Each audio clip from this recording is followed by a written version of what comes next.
There's only one thing worse than dragons, and that's Americans. Hi, guys. Oh, God. Thank you so much. It's a quote. I'm quoting Creedy. All right. No, you already said it. You already said it. Right. You said what you said. There's, rating drops a lot for this country. Thank you, everybody, for coming back to our show. Today, we have someone that I've been trying to have with us since season 1. If you guys remember our season 1 episode of The Wrath of Khan, which, by the way, had a lot of downloads. A great movie, you know. I love Wrath of Khan so much. We have #1 science fiction podcast in Good Pods, the Science Fiction Wise Guys. Hello, how you doing? So these are the guys we've got to kill. I mean, Hello. Robert, I hate to correct you on your own podcast, but Sci-Fi Wise Guys. The Sci-Fi Wise Guys. The Sci-Fi Wise Guys. Yes. Oh my God. not just any sci-fi wise guys. That's sci-fi with a dash in it. You see what happens here. You see what happens here. Ray, I blame you. You distracted me. Of course. That's my job. I can go now. Bye. How you guys doing? Welcome back to the show. I'm really excited to have you guys here. How you guys doing? You go first. You go first. Oh, okay. Happy to be here. Yeah, doing good. Yeah, I'm doing pretty good. Nice capstone to the weekend. Yeah. Oh yeah. Come and record with you guys. You guys in the past or something? Yes. In the correct part of the world, it is Sunday. Awesome. Yes. So, should we go in? Can you, for us, it's kind of hard to imagine that no one has listened to your podcast because you are #1 in Good Pods. So, for all that few amount of people out there they have not listened, can you tell a little bit about what your podcast is about and where they can find you? Sure, yeah. So the Sci-Fi Wise Guys podcast is a podcast where we watch and review straight to stream science fiction and science fiction adjacent media, whether it's movies, shorts, YouTube originals, distribute originals, television shows, fan films that one time, whatever it might be, as long as it's straight to stream or straight to DVD style, we watch and I'd say review, but mostly we just talk about it. And try not to rip it to shreds. Yeah. I mean, do you guys have a #1 gem that you found that you would like from your show say, hey, you've got to watch this? Oh, Mythica. Yeah. It's an entire there's a 5-movie series. It's great B movie material. It spawned probably the second, probably maybe the greatest running joke in our podcast. It's really fun. It's filmed really in good. Utah. Yeah. Oh, nice. Yeah. I can't believe we both had the same answer to that. It's like episode 3 of our podcast. It's Mythica. And then we do the sequels throughout in the last couple of years. Yeah.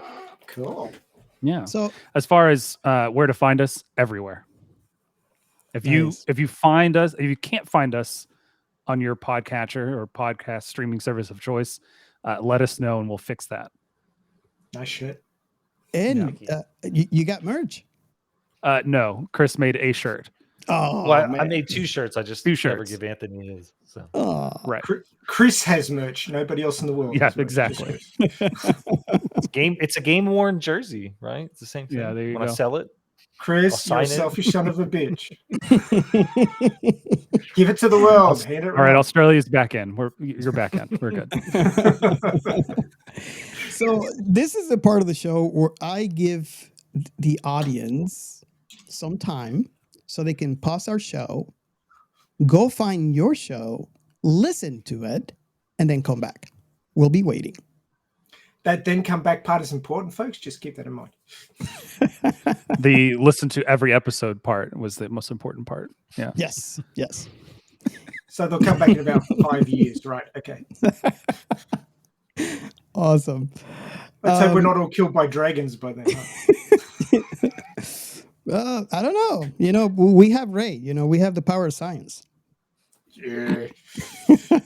Wish they'd used it in this movie. Anyway. Same. Okay. So should we move on to the next segment?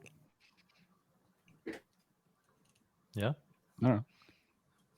It's your podcast. Science fiction remnant. And you know the drill. You listen to the podcast, you know what we do. This is the part where we define science fiction remnant for those who love sci-fi and have not heard our show yet.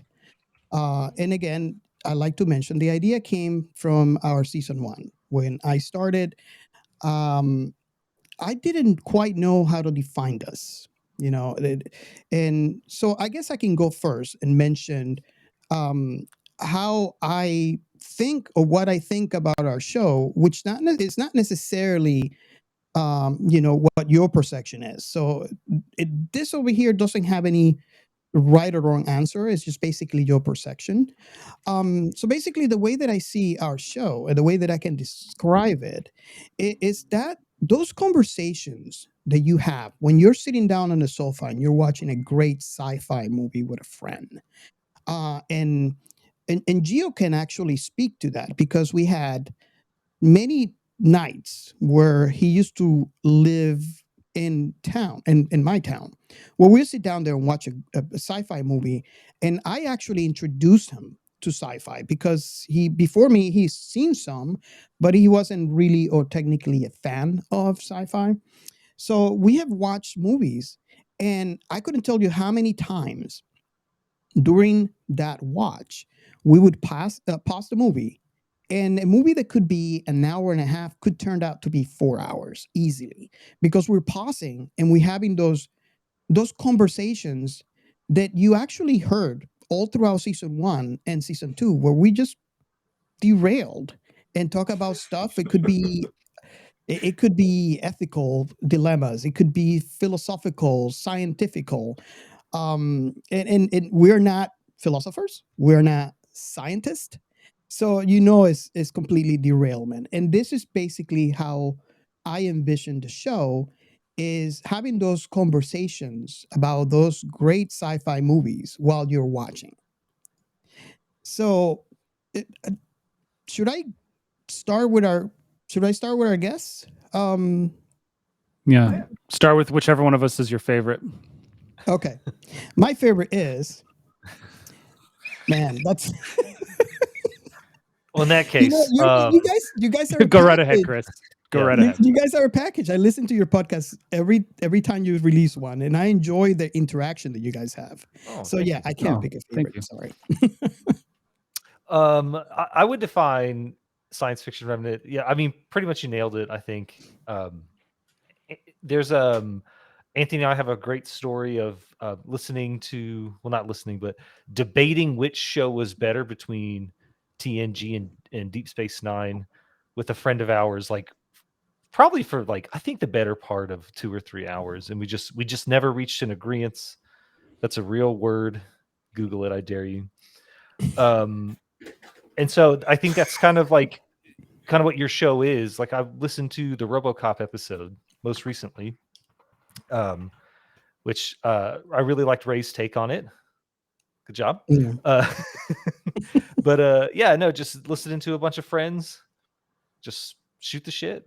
It's a lot of fun. Yeah. I mainly listen to you guys, if I'm being completely honest, when I'm exercising. So I tend to stay up late, and I'll just be doing yoga in the living room listening to you guys. So just know that when I hear your voices, I'm hot and sweating. Hey, look, I listened to your podcast while I was painting the downstairs bathroom, and it stuck with me. I think you guys, I don't know why. Strange. Oh, man, I can't believe Gio lost that. That was a lost opportunity for Gio. Oh, he's probably many so far. Yeah, poor thing. He's having some issues today. So awesome. Hey, I googled agreeance because I just wanted to know. From Old French, agreeance or agria, to agree. as if agree plus ants. It's uncommon usage now. So, well, we're bringing it back. Keeping old words alive. Nice. Well, No, just that one. One of us said it on accident, and we were like, "Is that a real word?" And You so we said it. Googled And then you doubled down and you said it for 6 more episodes, and then we Googled it. Yes. But anyways, but agreeance. Yeah. Awesome. Also, is it my turn then? Yeah. I think I try to come up with like something concise. I don't have a big long story like Chris. So Science Fiction Remnant is a podcast for sci-fi lovers who are looking for something new or maybe something old to love. I get that a lot. Although to me, my perception is, when we cover a movie, is it something that I have watched or maybe something that I haven't watched in a while? So to me, is we're talking about a movie that everybody has seen. But through Twitter, I have encountered a lot of conversations where people had said, you know what, I watched this IP because I listened to it on the show, which is another thing that, I find a little puzzling because we have a lot of spoilers, but I guess it works. And it's like, I heard that. It's like, I never seen this before. And I get, thanks for our opinion and for that discovery. And I find that interesting and curious. I didn't know that was, I guess it is a thing, but, my perception is different. I think, I seen this movie. Everybody probably seen it. So I do that with some podcasts, including yours, where sometimes I don't listen to an episode because I'm like, I know I want to watch this. I'm going to watch this later, so I don't listen to anything. I don't look up reviews or anything. Other things, I'm just like, I don't know what this is, or if I care, I'll listen, and then sometimes that leads to me wanting to go watch it. So there's, I totally get that. So you're listening out of carelessness. I've probably only listened to about 2/3 of season 1 of Science Fiction Remnant because I'm saving some of those movies. Yeah, exactly. And you know what? It's funny that you mentioned that because I get a lot of comments where some people have told me thanks for naming our episodes the way that we named them, because that actually saves them time. You know how I have like movie and then the year or anime or book or game. I can see how you would, it would be easier. And I think, I gave it some thought at the beginning of season 1. But it kind of worked out. I didn't expect it to work out as well as it did. So I can see how you could save up some to watch, to listen for later. Ray, you want to give it a stab? The defining? I actually replied to that tweet. I wouldn't know where it was now.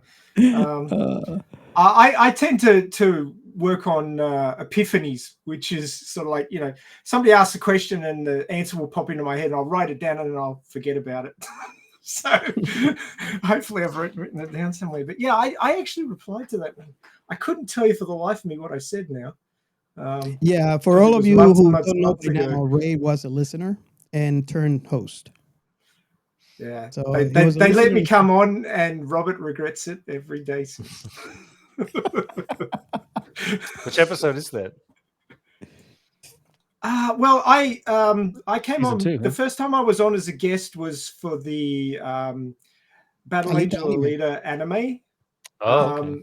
I listened to these guys. Well, I should give you a little bit more backstory, but I'm one of the hosts of the Radio Chaos live stream every Saturday afternoon, 5 p.m. ish Eastern US time. Although it's a worldwide fandom, so we have time zones all over the place. It's actually 7 a.m. for me on a Sunday morning, when it's 5 p.m. US Eastern. But I'm one of the hosts of that live stream, and we're supporting the push for a sequel for the Alita Battle Angel movie from 2019. But I've been a fan of the source material for like 30 years, so somewhat knowledgeable. But, I see all those tweets. So that's like about Alita Battle Angel. So that's all from like y'all's group. Yeah. We actually had. Well, I'll tell you a bit later because it's actually in a different segment. But we had a big thing this week. Going back to answering your question, I listen to all the podcasts when they mention Alita Battle Angel because I want to check out what they've got to say. It's really interesting to get other people's takes. And I listened to these guys talk about it. And I went, huh? What do you? I remember your tweet. Do you want me to say it? Yeah, sure. I remember your tweet. I was just like, I got a tweet. This guy named, Max, and he says, I listened to your episode on Alita, and boy, you got so many things right, and boy, you got so many things wrong. And I was just, yes, I want him for my show. So we decided to have him on the show for the Alita anime because that's my entrance point to the Alita universe was the anime. And so I wanted to do an episode. I only did the movie because Giancarlo has never been experienced to that. So I figured, okay, the movie's new. Let's put it on. Exactly. So then I actually sent it. You watched the anime too. I sent it to you, Gio. No? Only when you sent it to me, I watch it. I didn't know of its existence before that. One of you guys said that you'd seen it in a whole bunch of little mini episodes, which I'd never seen that format before. Yeah. It was all placed together like a movie on YouTube. To me, it was when it was on TV back when it was in like it seems like a short anime with a couple of episodes. And I remember when it ended, I was like, "Come on, man! There's no more." But back then, internet wasn't as good, at least for me. So I didn't know there was a manga. Otherwise, I would have just picked up the manga back then. I know now. I started reading some of them. But yeah, that's my experience with it. And since he mentioned that, I reached out and say, "Hey, you want to be on an episode? We're gonna do the anime," and that's your second. That's your first time on the show as a guest. That's right. Mm-hmm. So I'm sorry I interrupted you, but I just wanted to give a little bit more. No, that's fine. So the answer was Alita Battle Angel. That's the episode. Well, it's actually Rusty Angel, Battle Angel Alita anime, which they only made 2 episodes, and then the manga author actually canned it because he didn't like it. They changed some things, and he didn't have time to do anything about the changes they'd made because he was busy writing it at the time because he's a one-man operation at that stage, and he canned it. And then the rights ended up with 20th Century Fox, so they never made any more. But the fans to this day would love more. Like everything, right? Yeah, pretty much. Now it's owned by Disney. This is correct. Everything you love is related to Disney. That's right. The Disney vacuum sucked it up. Yeah. So what you're saying is that I should watch this movie. Yes.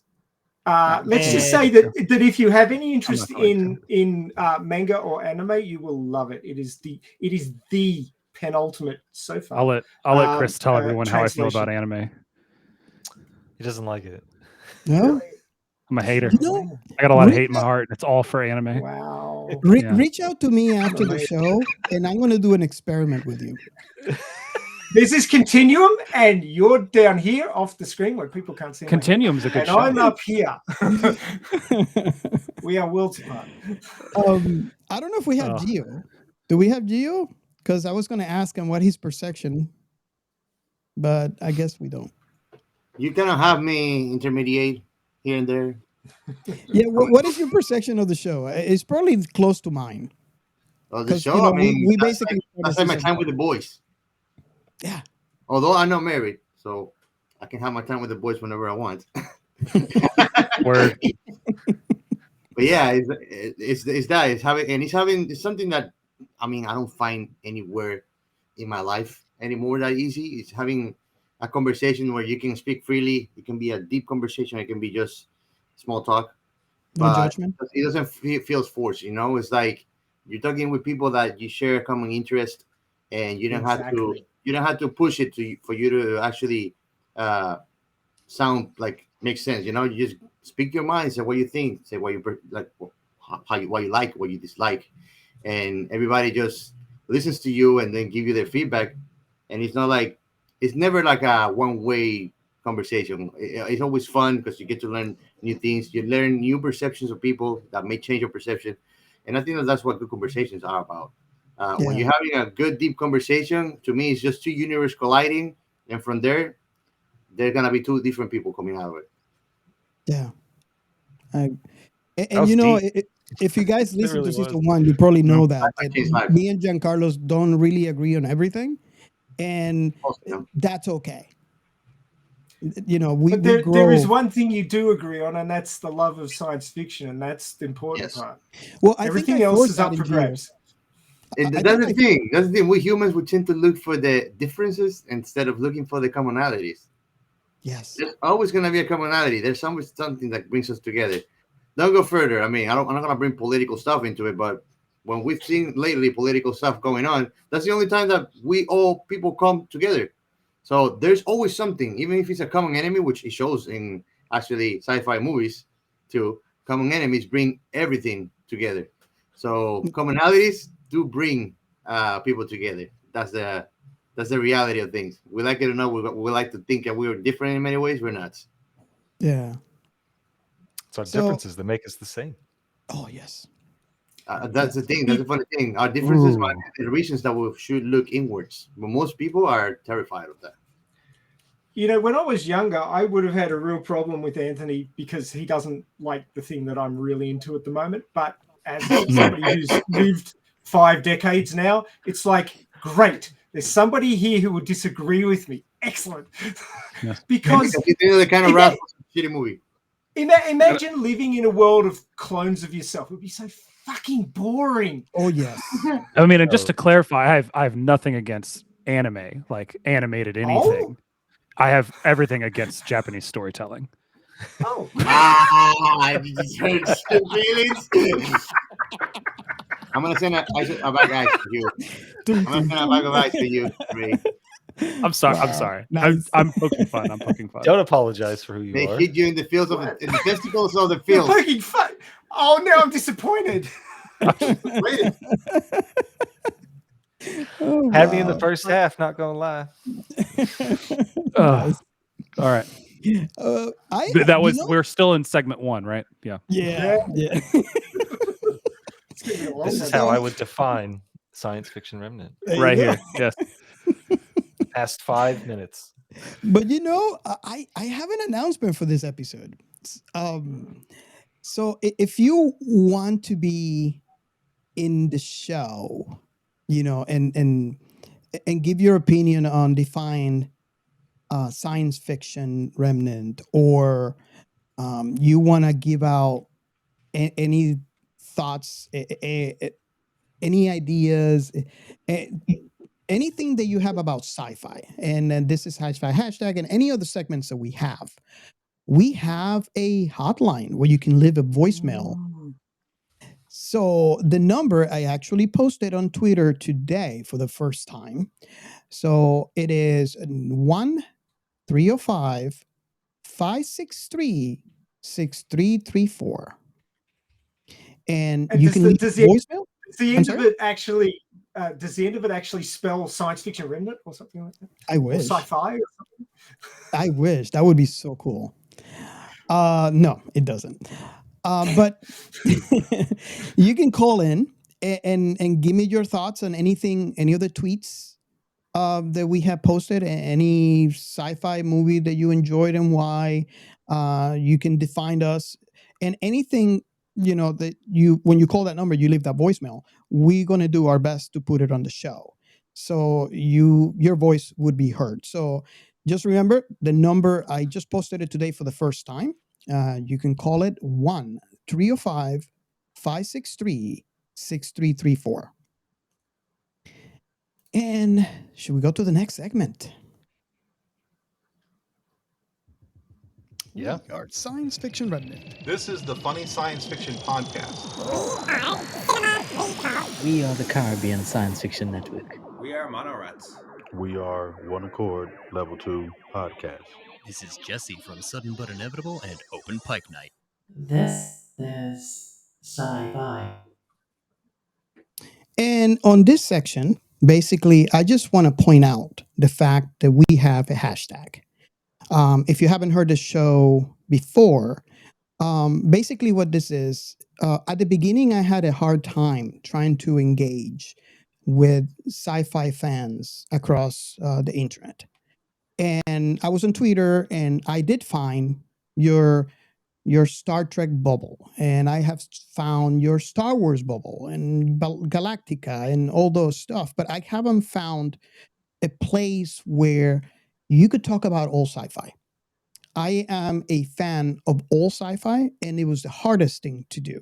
So I figure, wished it would be there, but if it's not, at least if I create a hashtag and I try to just let everybody know that the hashtag is there, maybe that would be easier. Maybe that would be a solution that I would bring. Maybe I'm not the only one having the issue, and this would solve some sort of problem. So basically, the call out is, if you are a sci-fi creator, or if you're a sci-fi fan, following or tweeting to the "This is Sci-Fi" hashtag will bring us together.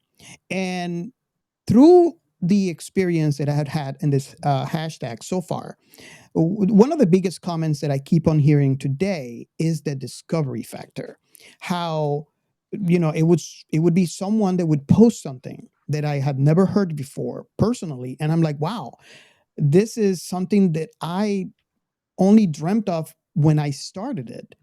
Now I have new stuff and new sci-fi content that I can actually put on my list and enjoy and watch. And I hear it from other people as well, where they say, oh, wow, thank you. I found this on the hashtag. I didn't know this was a thing. And I watched it and it was great. Or, it's just the discovery portion of it. Like, for example, today I posted, it was yesterday that I posted on the This is Sci-Fi hashtag, an article that I read about season 2 for Strange New Worlds. So it's stuff like that I would post. There was another post that I found where they're talking about a Janeway TV show.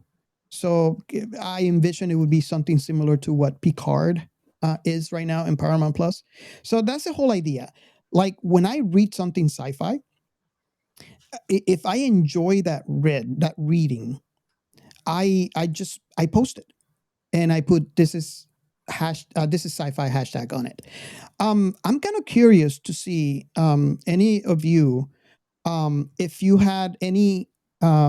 It's okay if you haven't been in it, but if you had any experience with that hashtag, and let me know what you feel, how you feel, and even if you don't have experience with a hashtag, what do you think about the idea of the hashtag?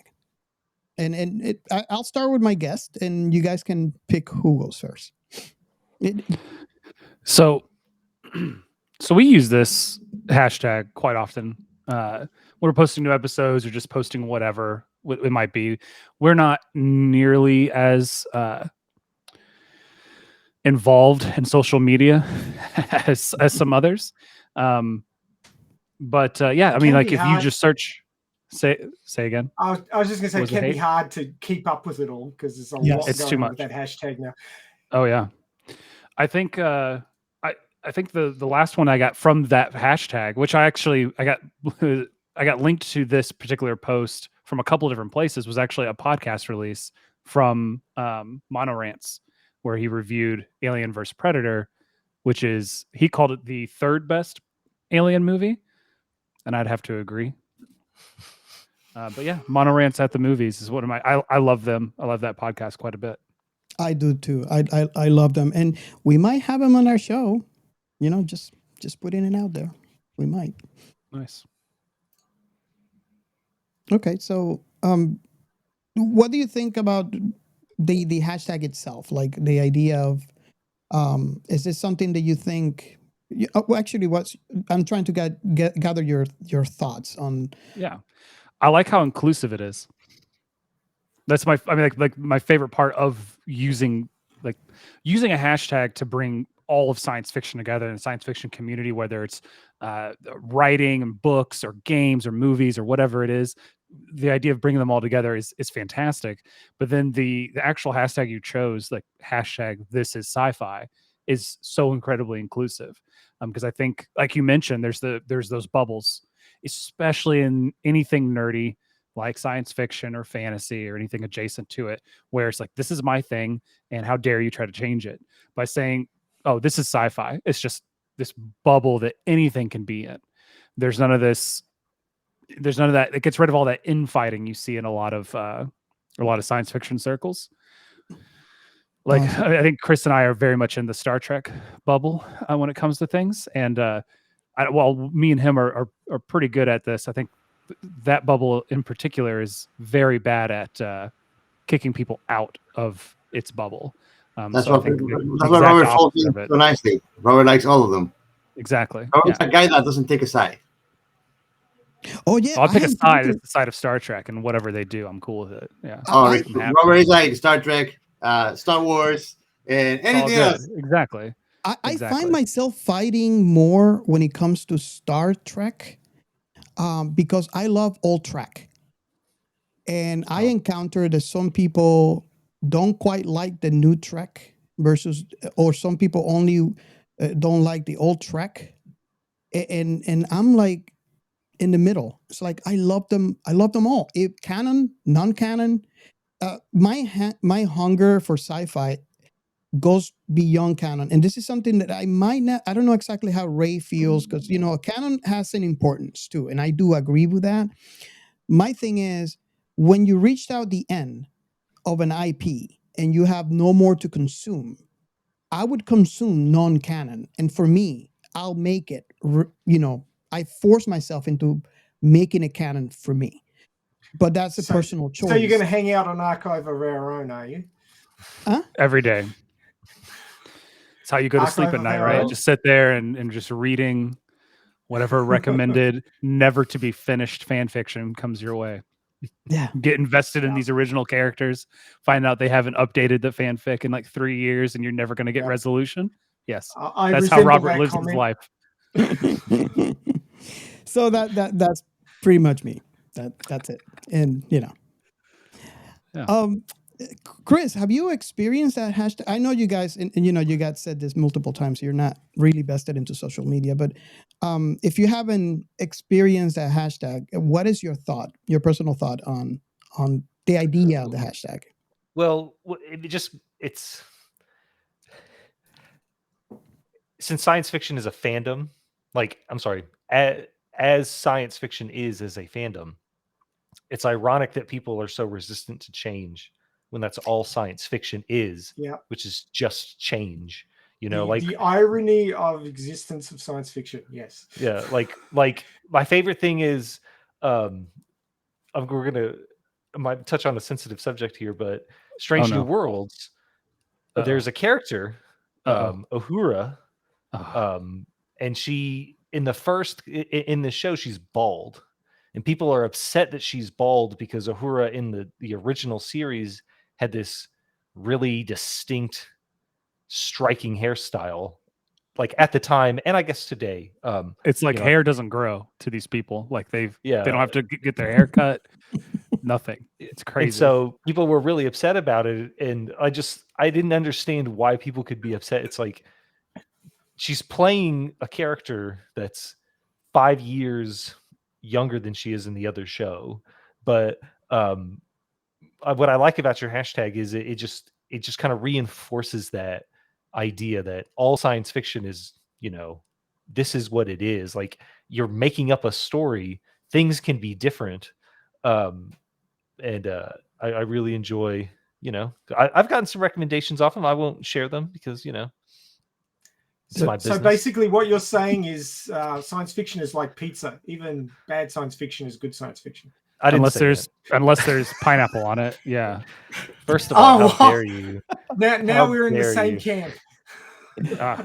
We're bridging across the bigger pond right here. That's right. So we're splitting the pod. Because okay. So who wants pineapple on their pizza? Oh, I mean, Any Okay. topping can be on Wants- pizza. Wants pineapple on their pizza or accepts that pineapple belongs on pizza? Well, You took I- a hard Look, stance you could- there for you- someone you who's like- trying to be you can inclusive, put- Robert. You can As put soon as it dog came to turd on pineapple, pizza, but I don't want it. Yeah, I'm just like, do what if you you don't want. like, well, let me ask you this, Ray. Do you like sweet and sour chicken?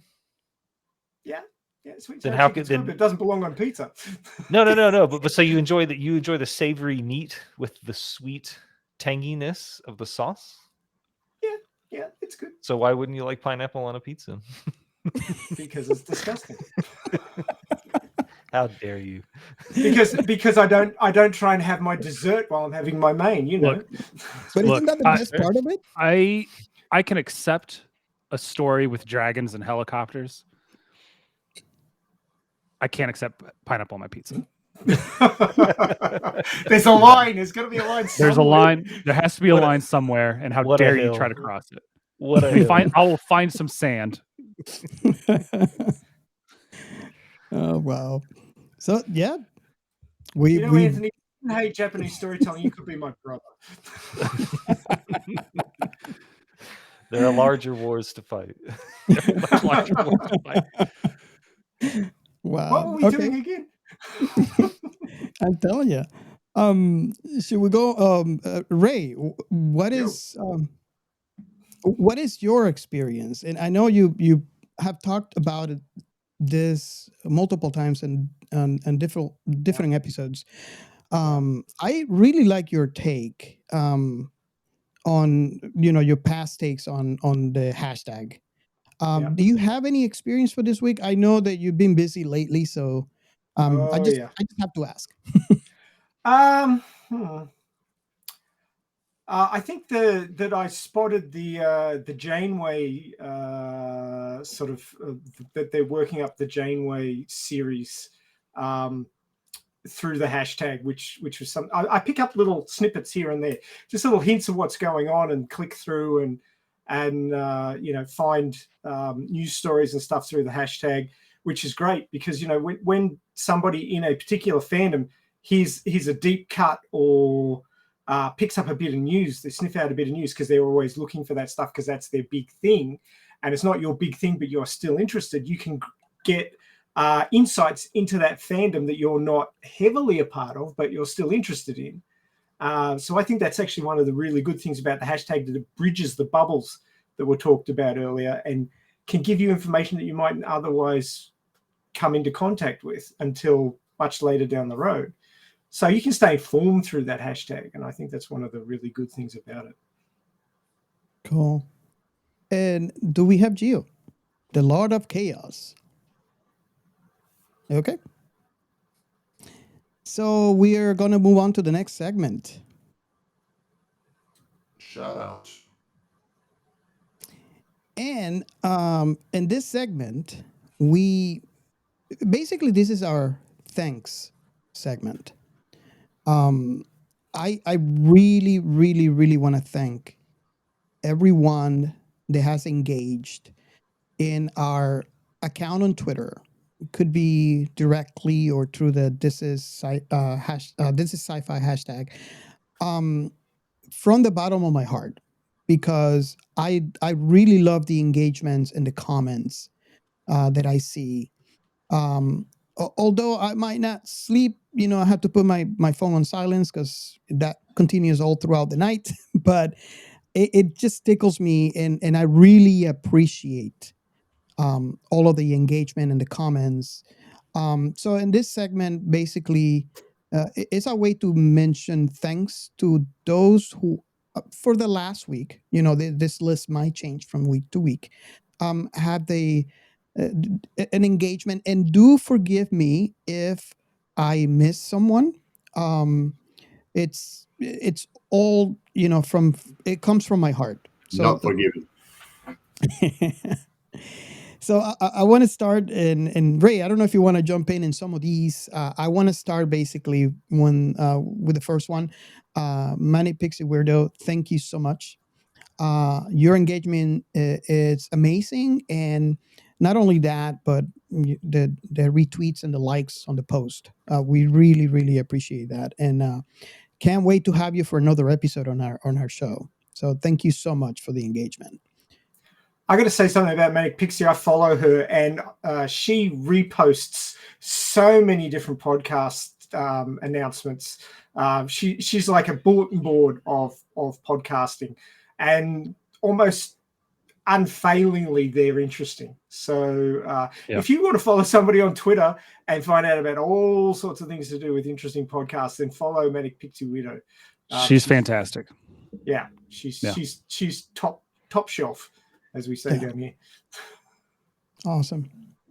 You can jump in if you want, Ray. I don't want to be the only one. No, that's cool. Well, the next guy on the list is my good mate from Brisbane, Angelus, who's my co-host on the Elite Angelus! Radio Chaos live stream. But Angelus is awesome. He's actually he works in security, and he spends 12-hour shifts staring at screens, watching all the weirdos in Brisbane doing things that they shouldn't be doing overnight and during the day. But when he's not busy, he's on Twitter almost invariably, keeping up with people and commenting, and he really engages a heck of a lot more than I do, and that's one of his strengths. So you almost see him on this list every single week. He's that involved. So if the guys from Sci-Fi Wise Guys are on one end of the spectrum, that they don't do a whole lot of social media, he's on the other end. So he keeps busy. He's always got a good comment, and he really appreciates a lot of the stuff happening in the hashtag, and he's a good bloke. So I always appreciate his engagement. And I would like to add that he is the winner of the science fiction remnant T-shirt giveaway. So he's that guy's so lucky. He won a Hot Toys leader from a competition that one of the guys held as well. Nice.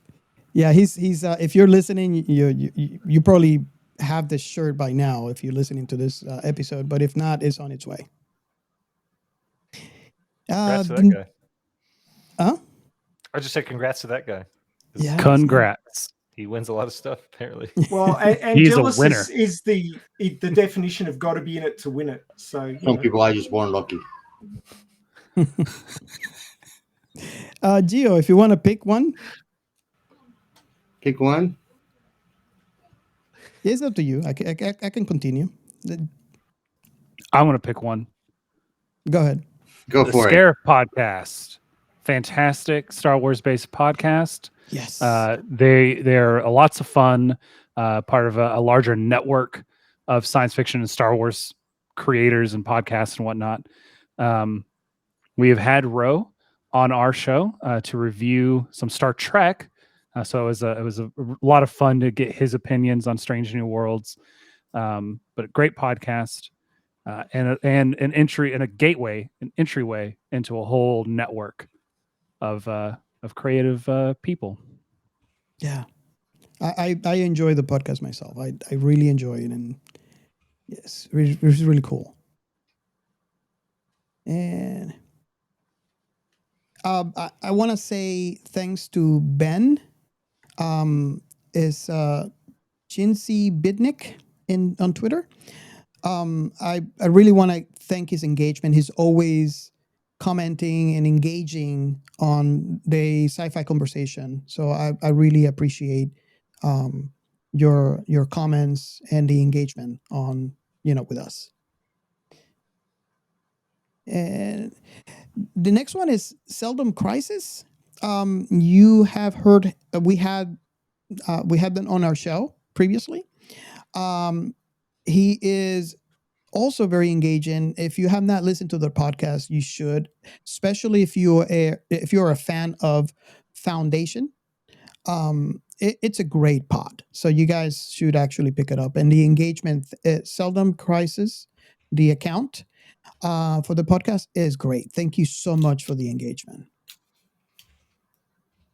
And Gio, I'm giving you a chance, if you want to jump in. Lee Zimmerman, he is from Sci-Fi History.net. The Hello again. Thank you again for your engagement, and we still appreciate that article that he wrote on his post about our show. Thank you so much for that. Oh, yes. If you guys have not read it yet, you should go to scifihistory.net and read it. It's really cool. It was nice because I got to share with a lot of my friends and family that only speak Spanish, the translation in Spanish too. Oh, and that's for, isn't that Good Pods also put out a review on us, right? No, it was yeah, I know what you're talking about. That Spanish translation took me off guard. It's so on point, and someone wrote it. Yeah, and I mean, it was better than the Chinese translation that we got. Yeah. How many other? Ray, you're gonna take that standing? I think that was a one-off.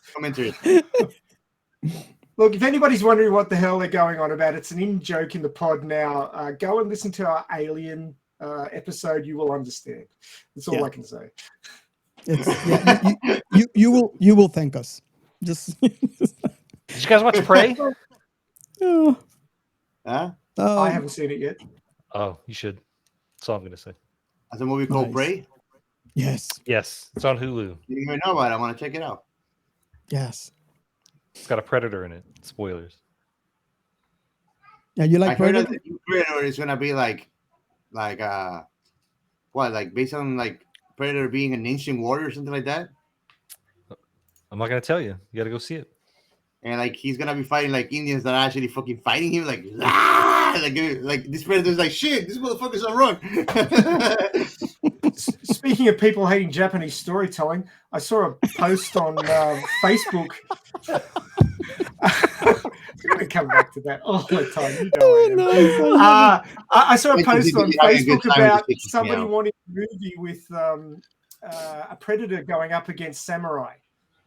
Oh yeah, that is an actual comic book. I believe it's already existed. We discussed it on our very briefly in our pod. Yeah, wow. Yeah, that would be awesome. I gotta find that. Katana power. That's how Predator ends up with a katana.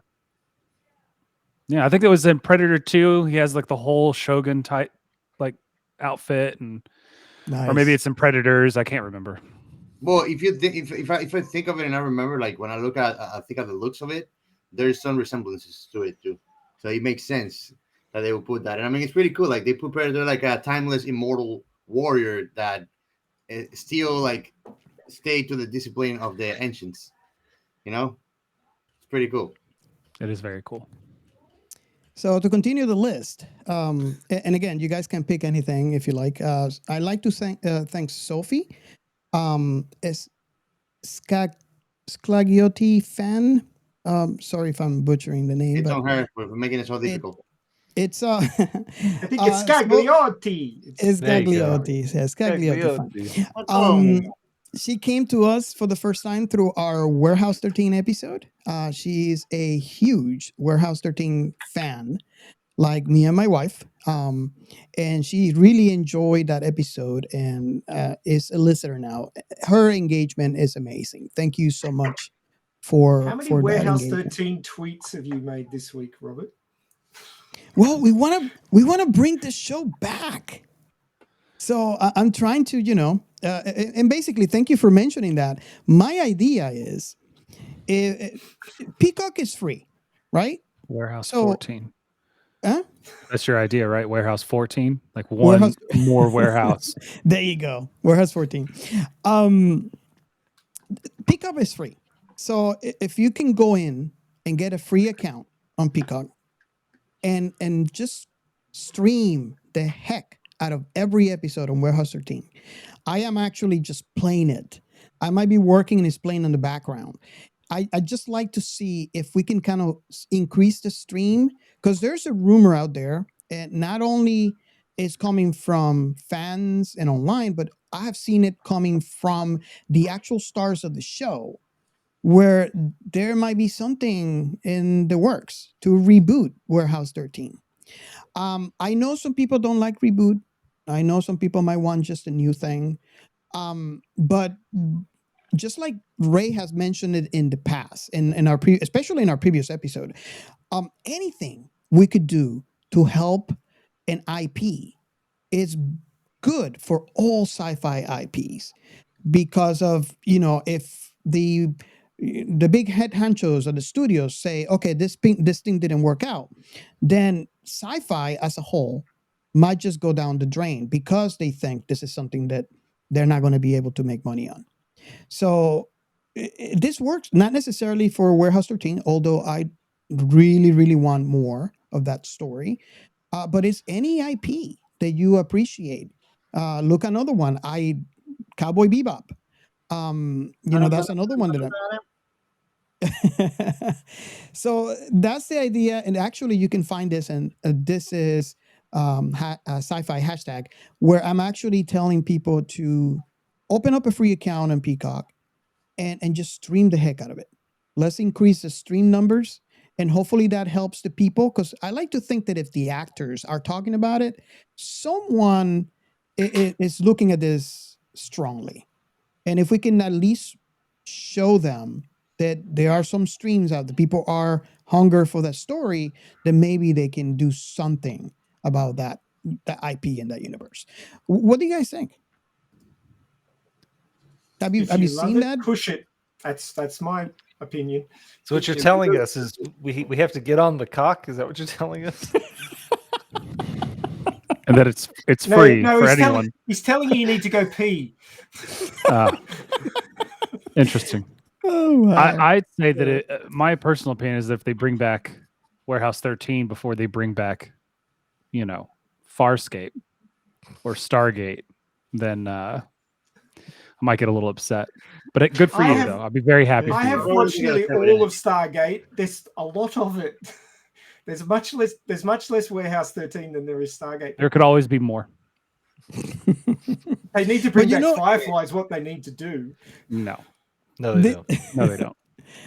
That show got canceled for a reason. I want more. I want more so bad. Just to look at his face. It's great.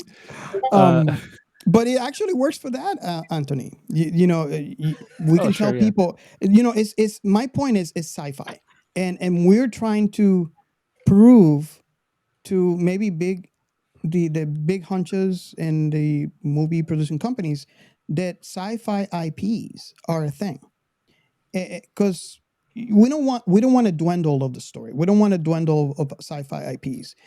We want, more. It could be something. It could be new IPs. I would be happy with that. But my concern is the canon. I'm sorry? That they stay true to the canon. Well, there's a lot of non-canon stuff they can make new. So, there you go. but my point is and you can hear that conversation even to a more detail in our previous episode. We talked to Madison on the air, Chrissy, and she agrees also that if producers or the people that are in the money to they earn money to get this productions out there feel that there's no money in it, there's not going to be sci-fi, and I'm going to be a very sad person. So sad panda. That's what I'm saying. So yeah, Stargate. Where can they stream it? Do you know? Do we know? Netflix. Amazon there you go. Prime. It just moved. It might be on HBO now. I can't recall. It literally just moved. It's on Netflix now? It moved from Amazon Prime to Netflix. Okay. So yeah, the stream anything, any IP, any sci-fi IP, we want more. So just let's help out the sci-fi community in that way, at least. I stream Sci-Fi IP. Okay, going down the list. Heretical Sayyadina, thank you so much. And I say this a second time again. I hope I'm not destroying your Twitter name there, but thank you. We really, really appreciate your engagement. Along with Jade, goes by J All Day USA 2. Thank you so much for the engagement. We got following films. If you didn't hear our episode, we had them here for a great time travel episode. You should listen. It's really, really good. Thank you so much. This has got to for be the the time engagement. travel season, I think. We've had 3 already, and there's another one coming up. So that is true. That is true. We had a lot of time travel episodes lately. But is it train travel or dimensional travel? Interesting. Well, we can. Time is a dimension, so There you go. So is it the same thing? Yes. Because if you go into the same place on a different time instead of different part of the universe. Yes. A different universe. I believe in the multi-universe. The traveler would Multiverse. say time, space, gravity. These 'Cause concepts. you can go to the same time. You can go to the same time that you are now in a different universe. So you're not traveling in time, just in. Maybe. Hey, dimensions. if you heard our Back to the Future episode, that's what I said. Marty never went home, Well, yeah. and I'm sticking to it. Seems like whatever will go, we pop off for whoever of us isn't there. That guy's gone. It's just like the one from Jet Li. Yeah. Thanks, Beans. I love the Twitter handle. Damn it, Beans. Thank you so much for the engagement. We really, really appreciate it. And Is that I'm sorry? Stevens reference? Okay, move on. We'll move on. I'm so sorry. I didn't mean to interrupt. Let's just keep going. No, we invite Beans to tweet at us and let us know the answer to that. That would be cool. Thank you. it makes me think about bad gas, actually. Okay, and for Good Pots, if you don't know, we're on Good Pots. We are on Good Pots. We were number 1 for a week, Sci-Fi podcast. Those spots are good. So, yeah, so you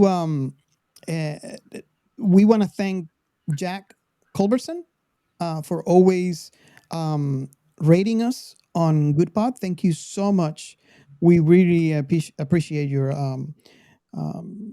help in there, and also Tim, we from FSF Podcast. He's always rating us on Good Pods as well. So thank you so much. And if you like our show, you can do the same. Just go into Good Pods, find our show. You could listen from Good Pods if you like.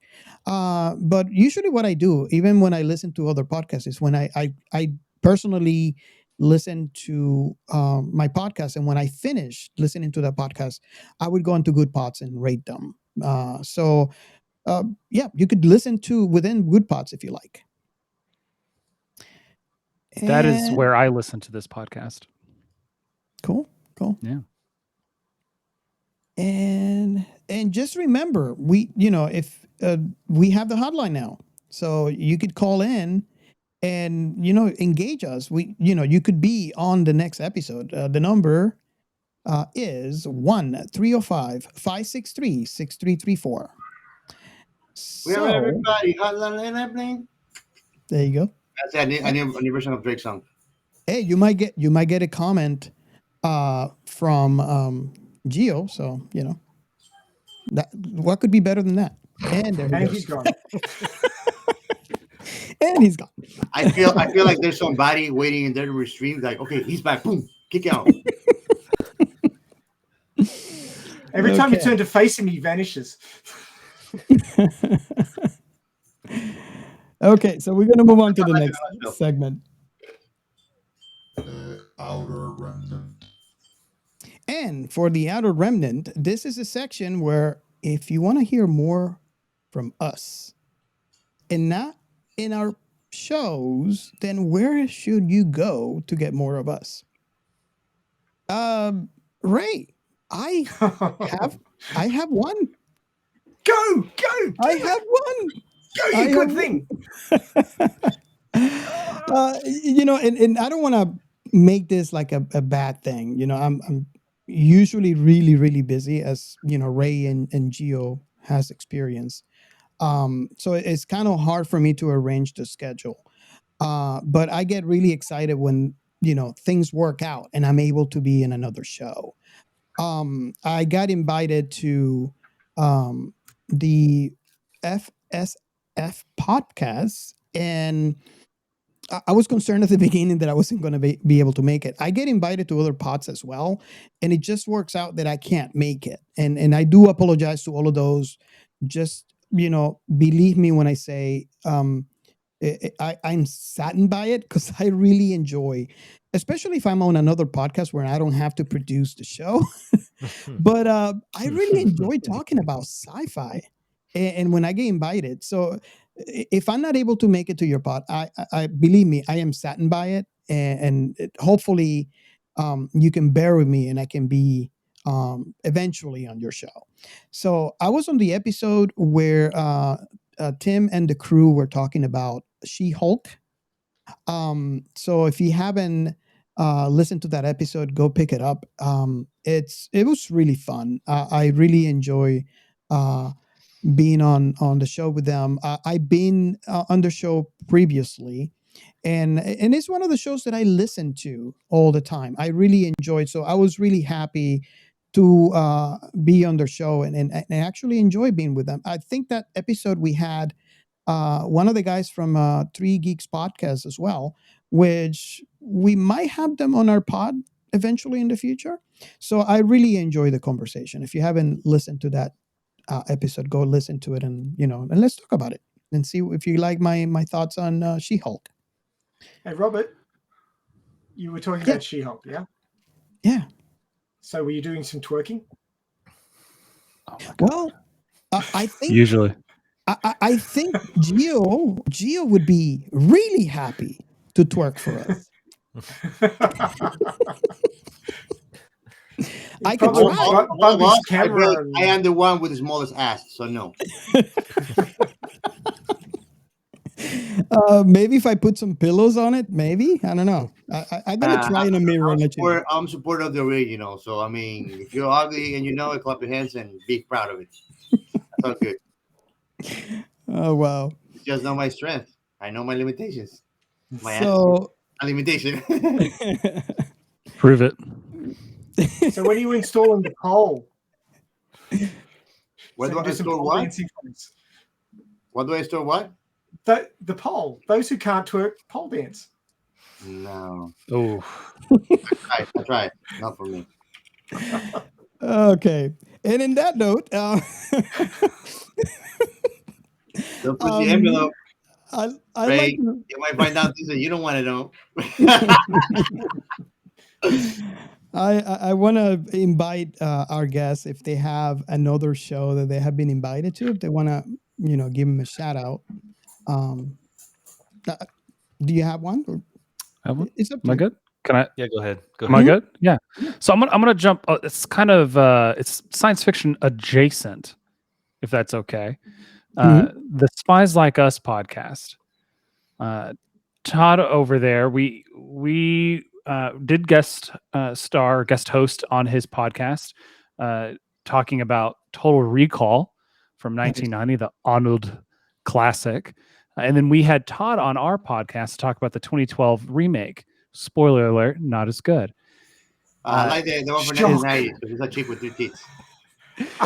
He's also recently done an episode on Rogue One, a Star Wars story. So as you can probably guess from the name, he reviews spy movies, spy television shows, and rates it not just on how good it is as a story or as a piece of art, but also like, what's the spycraft like? Like, how realistic is this? And it's very, very interesting. I think pretty insightful.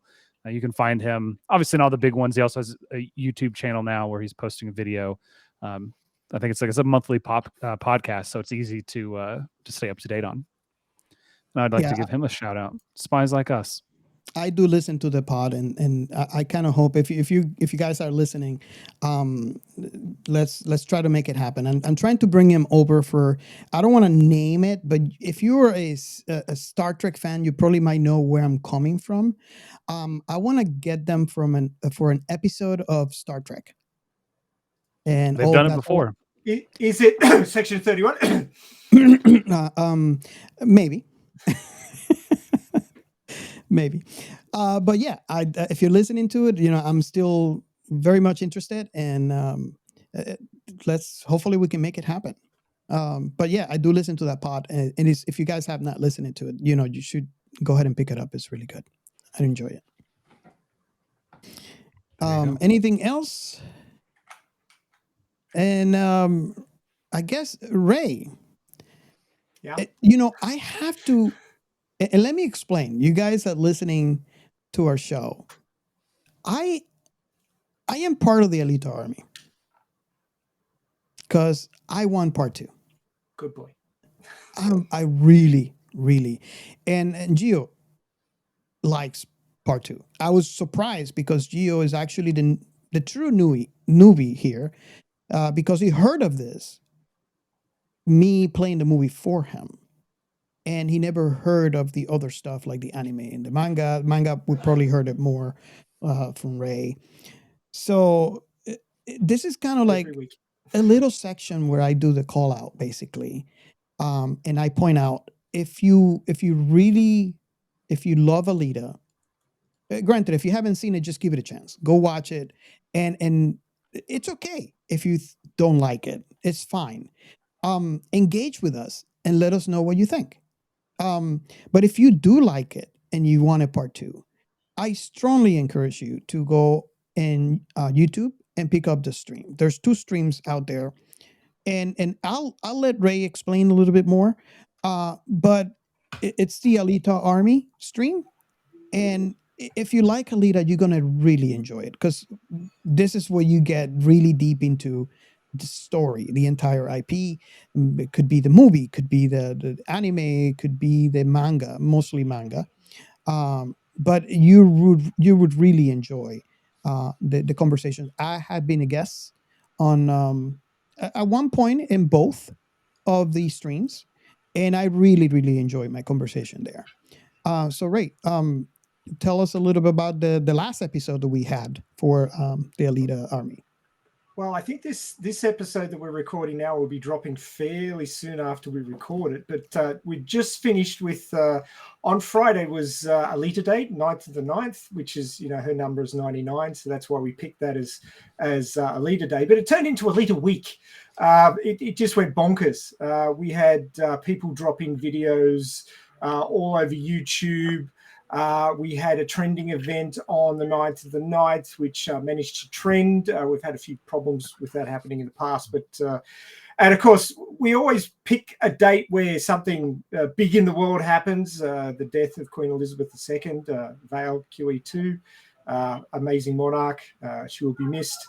But at least, her son now has a job after 71 years. So he's now finally employed. Good on you, King Charlie. But getting back to the topic, there was a massive week. We had on Muskogee Creek's YouTube channel where the other live stream occurs. He streamed both, I think it was Thursday and Friday, but he had watch parties of both the anime and the movie, and they're both recorded, so you can check those out. And basically what you do is when they go 3, 2, 1 play, you turn it on and start watching on your own copy and then listen to the commentary as it's made across the live stream. So that's how those work. But they were a lot of fun. And then this week, my co-host Angelus, who we've mentioned previously, he was back with a vengeance to host that one, to give me a break from hosting. But his work means that he can't be on for 3 or 4 weeks in a row, and then he's back. So he hosted that one, and we did a wrap up of everything that happened. But the big thing that happened during the week was we had a fundraiser to put together money to have a quarter-page advertisement in the LA Times, attempting to get Disney's notice that there still is a big demand for a sequel. And that went through. We got the money together, and that went through, and it was fantastic. And John Landau picked it up, and he tweeted about it. He mentioned it in Facebook and Instagram. So it was really good to get some feedback from producer of the original movie, saying that they appreciated the Alita Army and all our efforts. So we had that, appreciated glow across Elite Day and the weekend. So we had a lot of fun with that. So that was the big week that we had, and you can check that all out on YouTube if you're at all interested. Shame on Disney. You guys had to pay them to do something when they own Florida.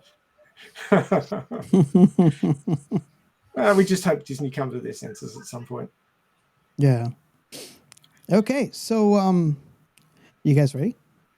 Yeah. Don't forget to put that in the plug before we get to the whole movie. You know, we've been on for 70 minutes already. We haven't got to the movie yet. Well, you know, in the last episode we have, I don't think we ever got to the plot. We got to the plot after the show. No, but the last episode we never read it. No. Yeah, it didn't get there. No, it was the one before Cowboy versus Aliens. Like that one, we did the plot, but like after we did the movie. Yeah. Should I take that as my moment to plot it out? Yeah, go ahead. You know, let's just. Okay. Well, I'll give a bit of context rather than just roll straight into the plot. But the movie that we're doing today is Reign of Fire, as suggested by these sci-fi wise guys here. And it is a quite interesting movie. I thought it was really well paced. It had good acting. Obviously, you know, it's got some good talent in it. Being that you're looking at Christian Bale and Matthew McConaughey, which are pretty high up there on the draw cards. I knew that was coming. Whoa. I made because I was excellent. Yeah. Oh my God! Continue, right? I know. I saw it coming. It had to come. Yeah, it did. So it was 2002, 102 minutes. It was filmed in the United Kingdom, Ireland, and the United States. The budget was 60 million. So for these days, that's pocket change for Hollywood. But the box office was 82.2, so it didn't really resonate with fans at the time. My personal opinion is that it's not really sci-fi. It's sci-fi adjacent, to borrow a term from these guys here. It kind of sort of lands for me in the post-apocalyptic fantasy fiction, because there really isn't a huge amount of science in there. But they do wax lyrical about knowledge, and the only thing that we had left was knowledge to fight the dragons, and science is knowledge. So I guess that's one point where it does connect. So I thought that it was a little bit off target, but it's still got some key points worth discussing here. So anyway, the plot.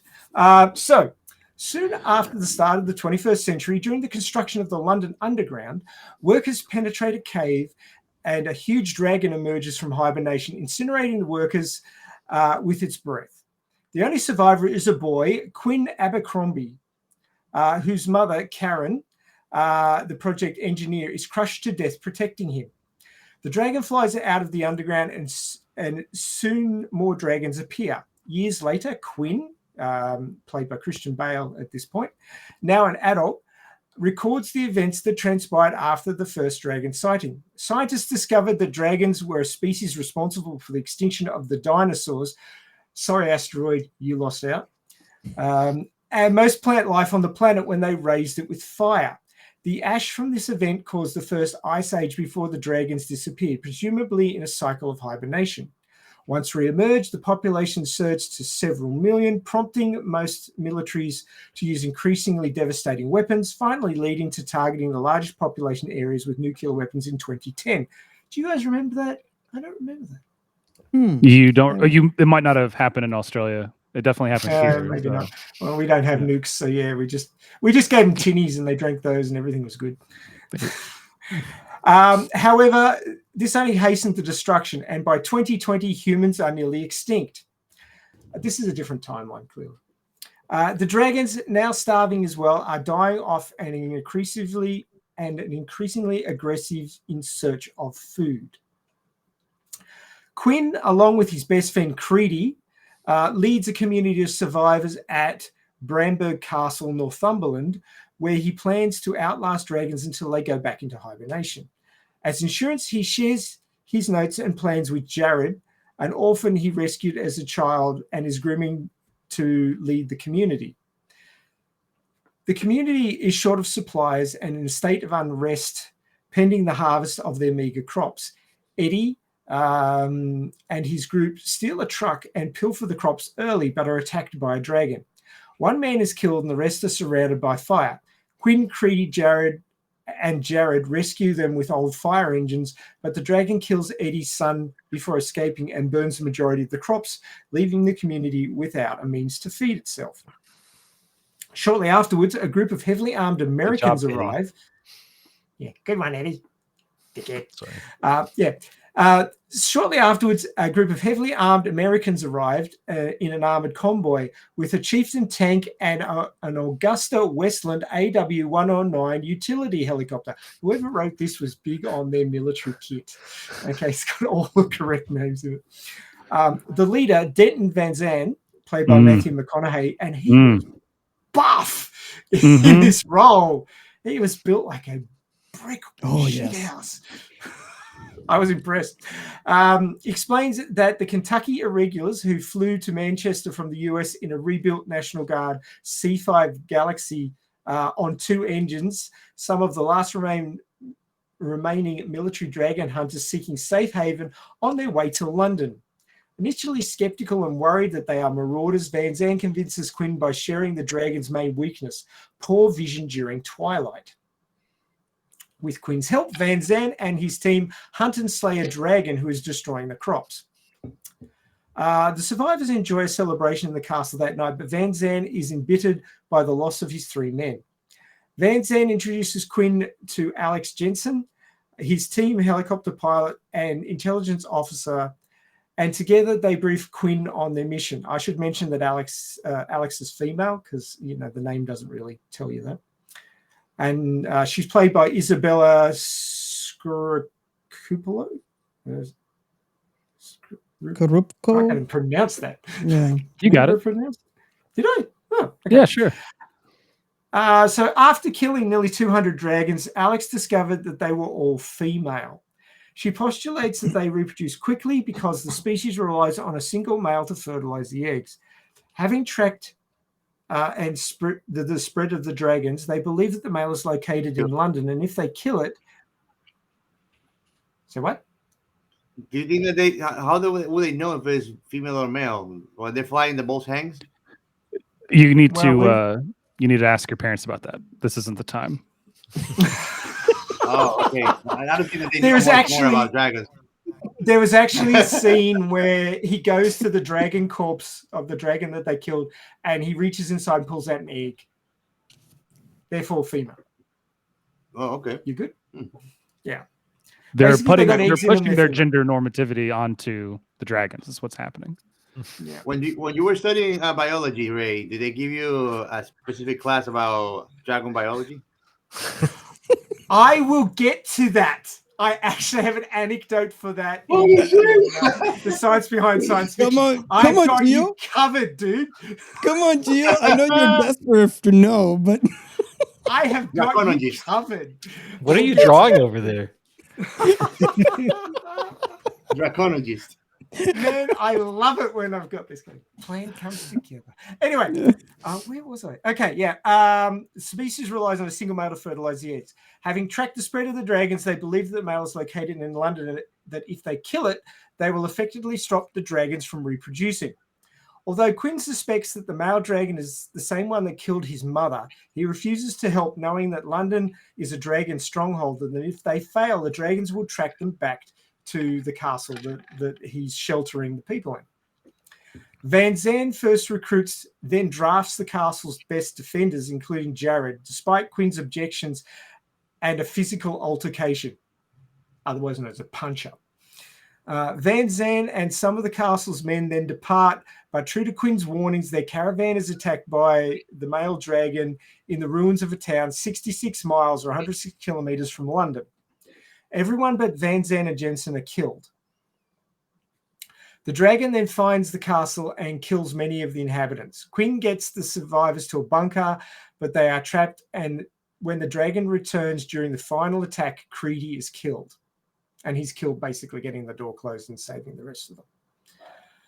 Van Zandt and Jensen return and free everyone trapped in the bunker. Quinn leaves Jared in charge and decides to help Van Zandt and Alex hunt down the male dragon as their best chance of survival. They fly along the coast to London and find hundreds of small dragons, one of which is cannibalized by the larger male. So all those small ones are female. This scatters the smaller dragons and leaves the male undefended. There's a very interesting quote there where, it's hundreds versus 3, and then when all of the females are scattered, Creedy turns around and says, well, now it's 3 versus 1, so we have the advantage. And it's like, really? That's your bonus round? Jesus Christ. I mean, technically he's right. I mean, technically, yeah.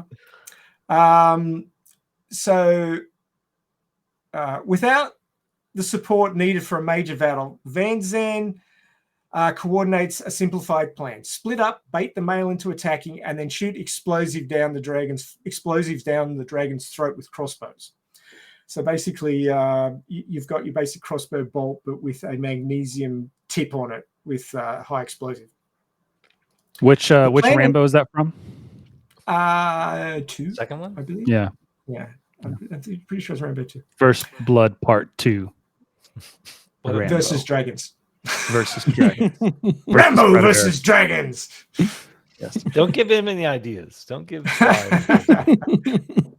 Van Zandt was basically your Rambo prototype. So, that's basically what we were watching, with some British skits in there for comedy.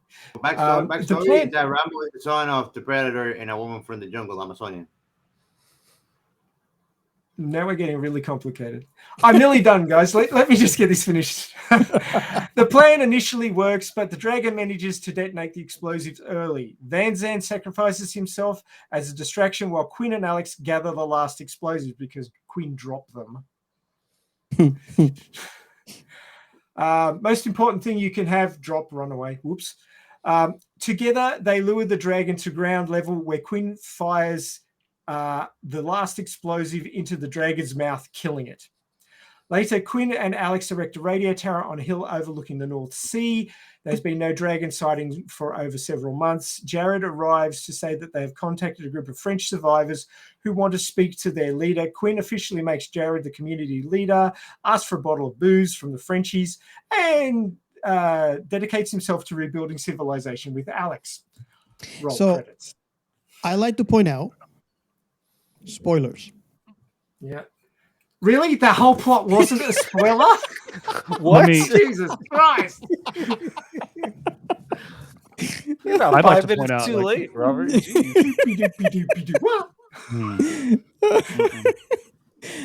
Oh, wow. The one thing that I'm sad about is that when Creedy, died, basically closing the door, he didn't yell out, "For Sparta!" and close the door. I'm sad about it. They weren't in Greece. For Northumberland! There you go. Tati boys. There you go. I don't have a lot of notes about this movie, but most of my notes are about the opening scene and the lack of OSHA regulations being enforced at this work site. Oh yeah, that was so dodgy. No, they don't have OSHA there. It's whatever the they call it over there. They have something. They have something. NHS. They have to have something. There's no way. Like a line where one of the guys said, "We're not following the safety protocols." Something. Yeah, I could tell when the little kid went down there without a hard hat or a reflective vest. They sent him in a hole. The other dude, they're digging flashlight. Underground, and he's like, "I'm gonna light up a cigarette." And I'm like, "Do you not know what gas is? Like, what is happening? Where's your right now?" canary? Come on. Yeah. You invented. If they had a canary, we wouldn't have dragons. That's all I'm saying. Yeah. Okay. Yeah. And then the movie went downhill from there.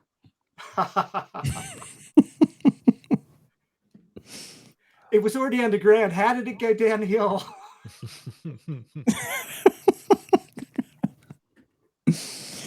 Oh man. Are you asking? Because I got 30 minutes on that. I mean,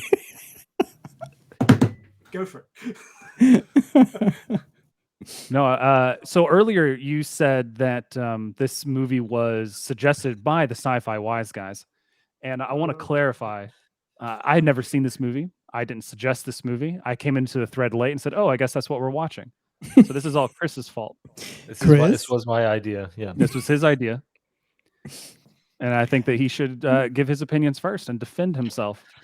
He was really leaning into the adjacent, wasn't he? Yeah, yes, he was. Before I give you my initial thoughts and opinions, go ahead, Robert. I'm sorry.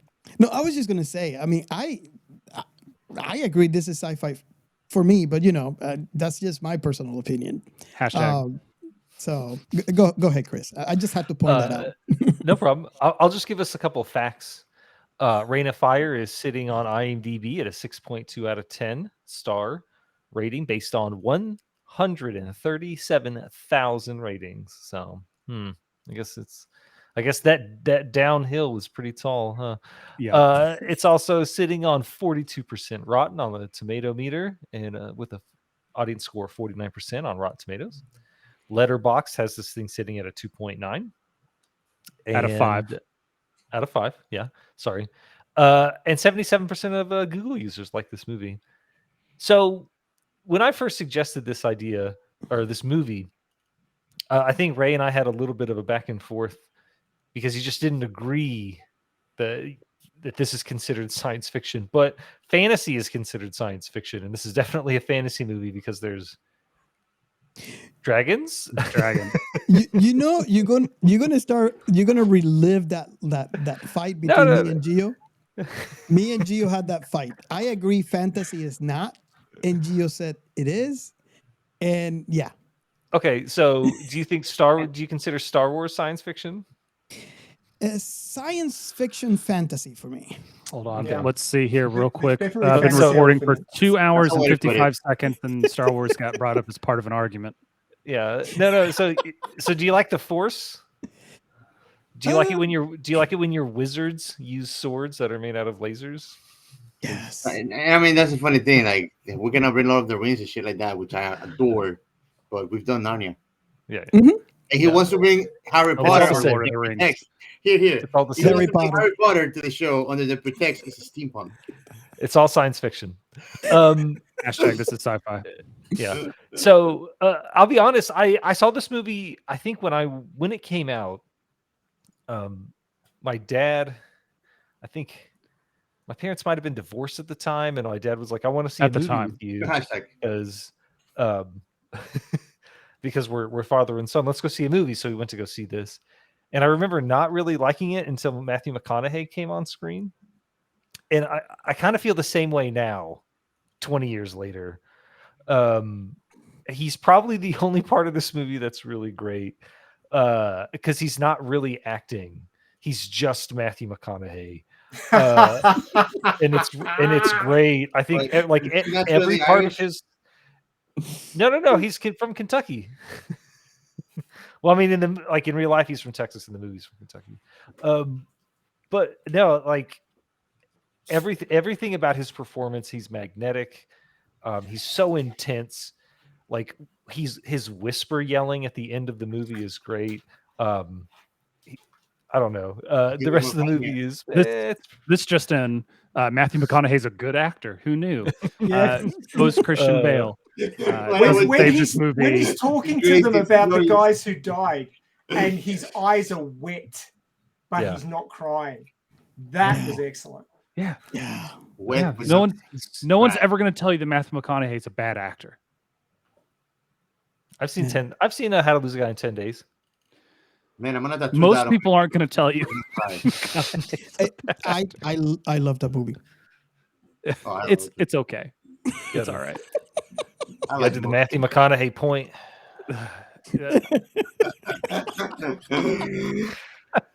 Oh god. The lazy never lock your elbow, just kind of just reaches so you said this movie had a budget of $60 million, was that correct? That's what the wiki says. That's what it needed another 40. The CGI in this is horrendous. And for a movie that the whole point of this movie is to see modern day people fight dragons, It doesn't happen. I disagree a little bit. I think the CGI only gets really bad when the tower scene happens and at the very end. Everything's gray. I recently watched Alien vs Predator Requiem, another movie that is very, very gray, and it's very, very gray because they've lowered the white level in order to hide the bad CGI, and that's what they did in this movie. That's why everything is so dark. That's why there's dark clouds everywhere.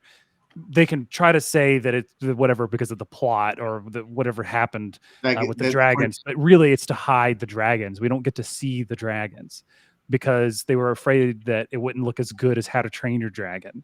Like it just How to Train Your Dragon. It looks bad, and that led to a plot that was about these people that I didn't care about because they introduce them, they do a thing, they're gone. Like there's no.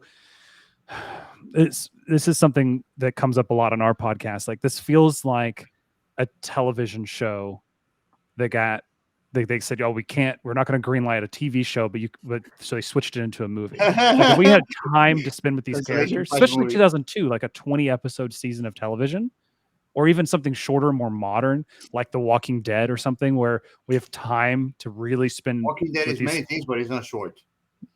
It's with the short seasons. Like what I mean, like you get a 10 episode season or a 6 episode season to tell this story, then you can flesh out the characters, you can spend time with them. But as it is here, like I watched for 25 minutes and I was like, oh, Christian Bale's the kid from the beginning. Oh, there's okay. I'll give you my input on the CGI though, because Robert and I have had this conversation many times, and I think that the CGIs is just tax that they happened because of the time the movie came out. If that movie would have been done on this time, CGI probably would have been a lot better. I mean, we've seen Korean movies from independent filmmakers that are badass, and they are completely done CGI on Netflix, and you're like, wow. Okay. So I would think that because of the time and the employment on how they use CGI. I mean, unfortunately, a dragon is not a thing that you could put on your computer at the time. I get that, but I'm going to counter with movies that came out in 2002, sci-fi movies that came out in 2002, Spider-Man, Equilibrium, Star Wars Episode 2, Attack of the Clones, Minority Report, Resident Evil. Are you trying to use Attack of the Clones as an argument for good CGI? No. Like it doesn't live up to today, but at the time it lived up. Sure. No, you're right. And you only have a dragon. Take the budget. Take the $40 million and put it into a dragon. Or just actually use any of those movies that you use. Don't use strange or abnormal being like a dragon. Only Men in Black 2.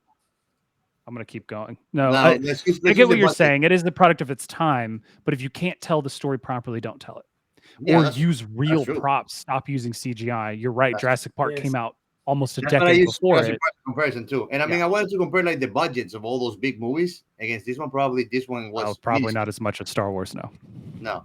Exactly, but I think at the end of the day, like that's what I say. Like they could have used all the type of medias to express the CGIs than trying to go computerized, because then they compromise the whole movie on it. That makes me wonder, like, some movies don't get the budget they need, and they have to make do. And I don't know this. I don't think I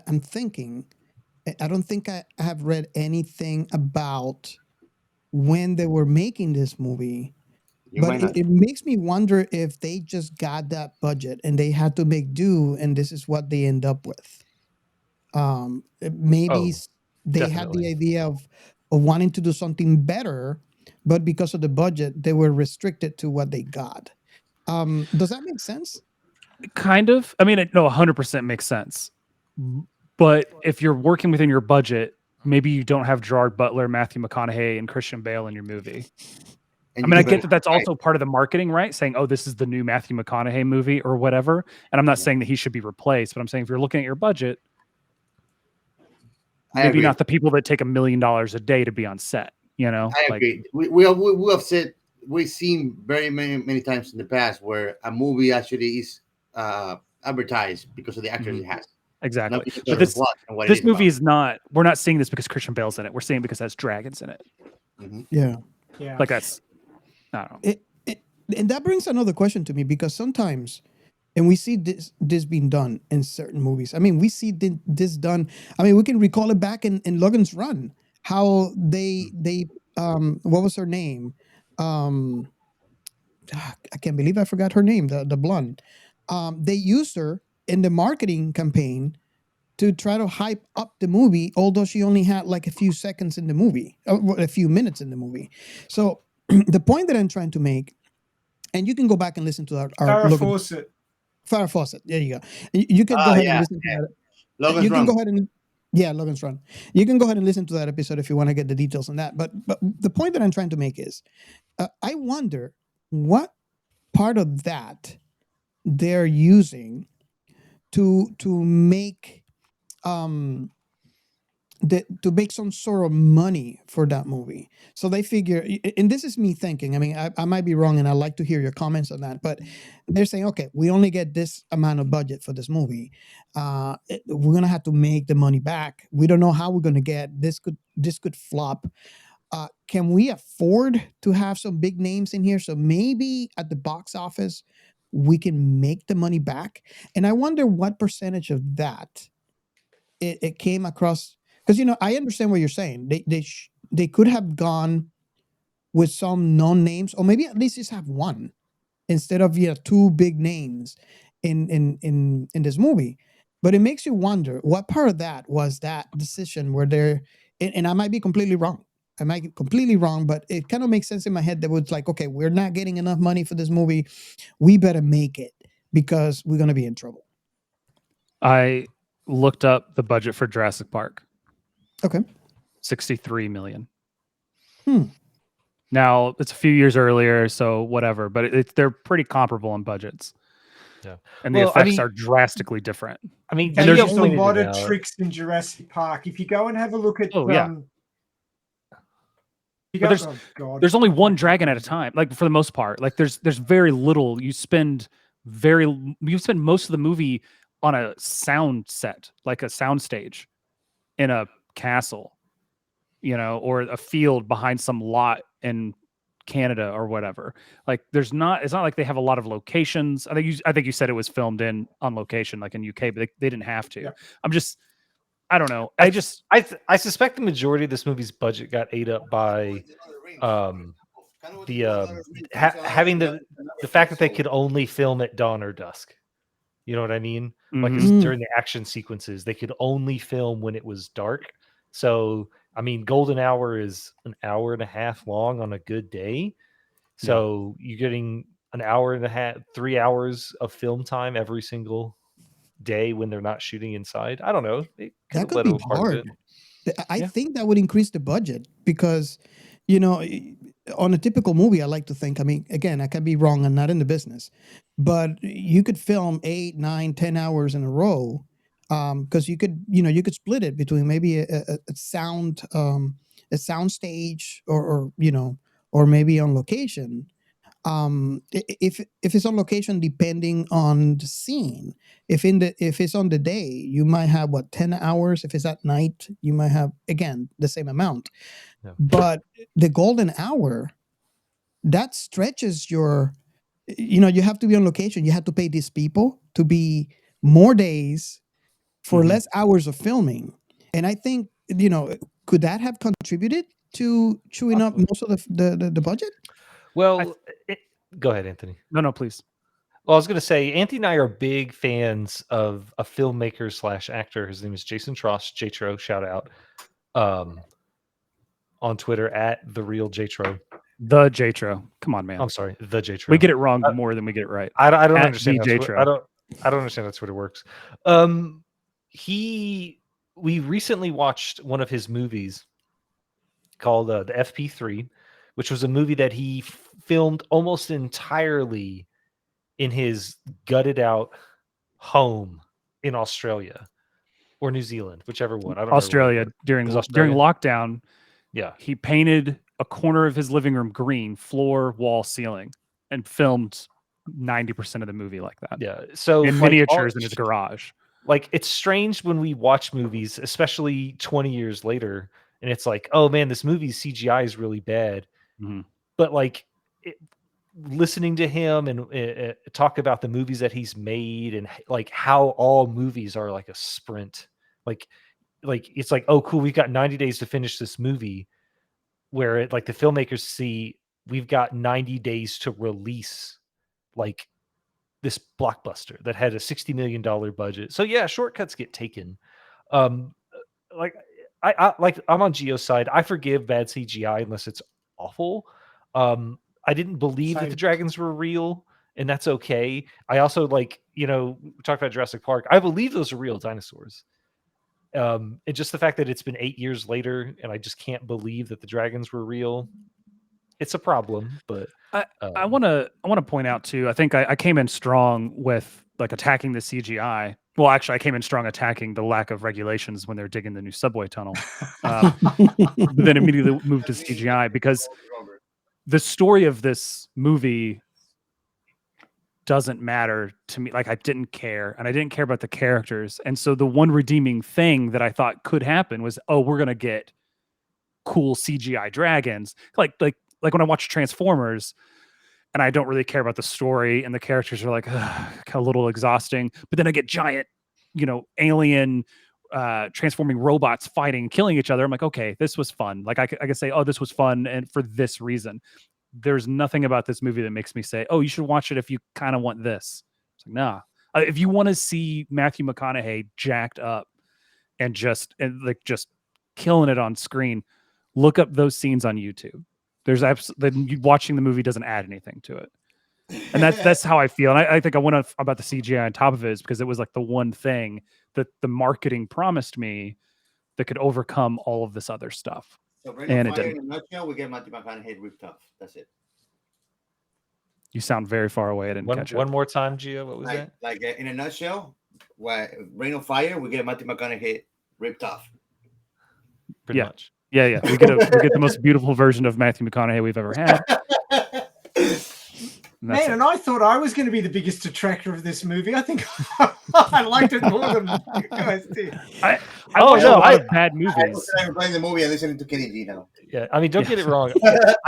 I really liked this movie. Like, I enjoy it. Like I said, the acting's great. Like, the premise is interesting enough for like how society, no matter what, when we're not the apex predators, we're kind of hunter-gatherers again. And so, like, all of our technology means nothing in the face of something that burns everything that it sees. They won at the end. Well, you know what though? You know who else had a lot of really good ideas, Chris? Who? Occupation. Occupation had a lot of really good ideas. We saw how that ended up. That's what I'm saying. Like, it doesn't matter how good it is as an idea. It's not executed well. It doesn't matter. You can have excellent actors. Yes, tick. There's a box here that's ticked for that. You can have an interesting premise. There's a box ticked for that. But budget and execution, didn't quite come together, I got to say. Yeah. I mean, people watch Star Wars. I'm doing it again.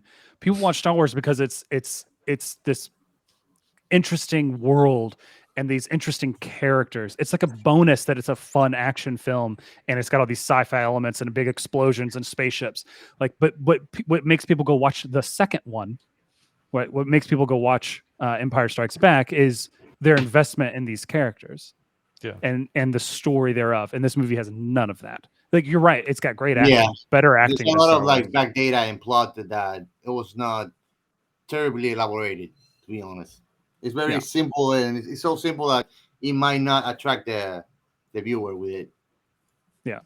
I'm going to take a tally before we continue. So I think the movie was fun to watch. I enjoyed it. I might not necessarily say it was a good movie. However, I would watch it again. I had fun. I enjoyed the movie. So that being said, I take that Anthony did not like it. Ray did not like it. Is that correct? Yeah, that's correct. Listening to him tell the plot again a second time was almost as like it was like watching the movie a second time. It was so bad. Like I was like, I don't know why. Yeah, a little bit. Yeah. I was like, yeah, that scene. Yeah. So, Gio, What is? I'm going to ask Gio and Chris now, so we can get like a tally here. Let me start with Looking Gio. ugly, man. What do you feel? How do you feel? Which side of the line are you in this movie? I mean, I have nothing against the movie. It's a one-time watch fun thing, you know. I like cerebral movies like Interstellar, Inception. I watch it and I have watched it more than 30 times because I like it. They tickle my brain. But I mean, there's nothing much brainy about it in this one, you know. Did you at least find it fun to watch and would watch it again, or just fun? And I'll watch it again with a hot chick in the couch. Okay. Netflix and chill, he's saying. I love to chill than Netflix there. I don't know if you want her to see Matthew McConaughey with his shirt off. Yeah, If- that If might Matthew be McConaughey, Matthew McConaughey is going to be the arousal point either for me or for her. if Matthew McConaughey swings by and says, "Hey, do you want to watch this film with me?" I'd be like, "Yeah, okay." Yeah, okay.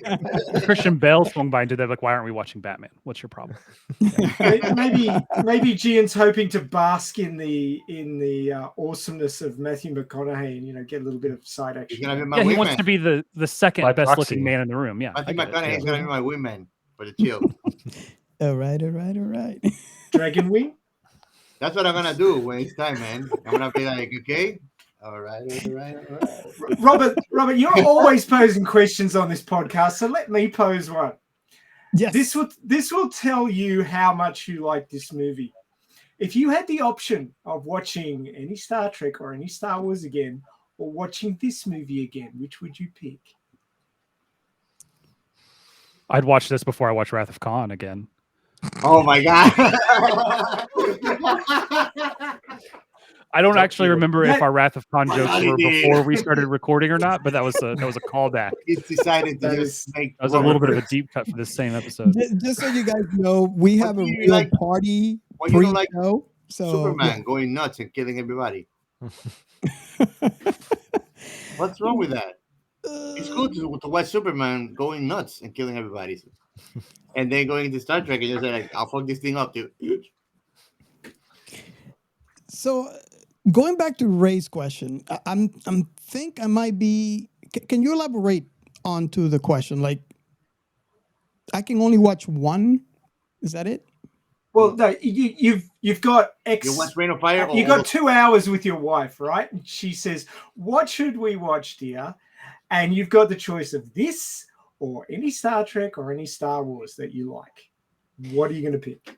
That might be a bad question to ask now, only because I am in the middle of a rewatch for Star Trek for my wife. So we're watching. I know. We're like But halfway the through point TOS. is that you will take any of the other 3 options before Rain of Fire. Today. Robert. Yes, that might be Today and tomorrow too. Here's the answer to Ray's question.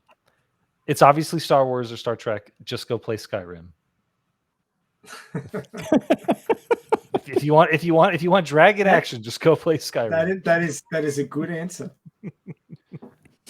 Okay. Look, this Watch is not a Hobbits. terrible movie, but it's not up there with good science fiction. I No. agree with that. I agree with that. I find it fun. The science But fiction yeah, I is agree with the post-dystopian future, I think. I'm going to Science say fiction something like I've this. never said The before. dragons are not Oh. science fiction. I didn't mean to interrupt. Say that again, Can you hear me? Gio. Oh no, you. Yes. I was just saying the only science fiction factor in the movie is the dystopian future portrayed. I don't think the dragons are science fiction. Dragons are to me fantasy. No, You're- they're not. No.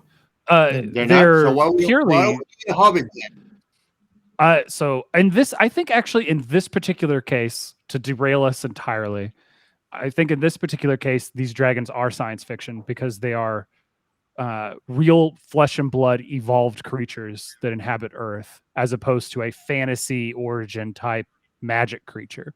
Like they have, Are they have a real? Like I can see like in like prehistoric documents that they existed.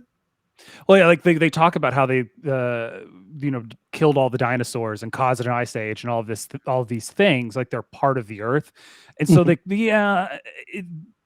there's no magic, and I think that makes them a little bit more sci-fi. Like it'd be like any other science fiction creature. Like what is different about these dragons versus any alien? Or You have a real good point there. Damn, I really never thought about it that way. I was about to What do you compare it to think, Ray? Tremors, but yeah. I would actually say it's more like a natural disaster than Very much so, yeah. But I mean, is Yeah, Godzilla science fiction or is Godzilla fantasy?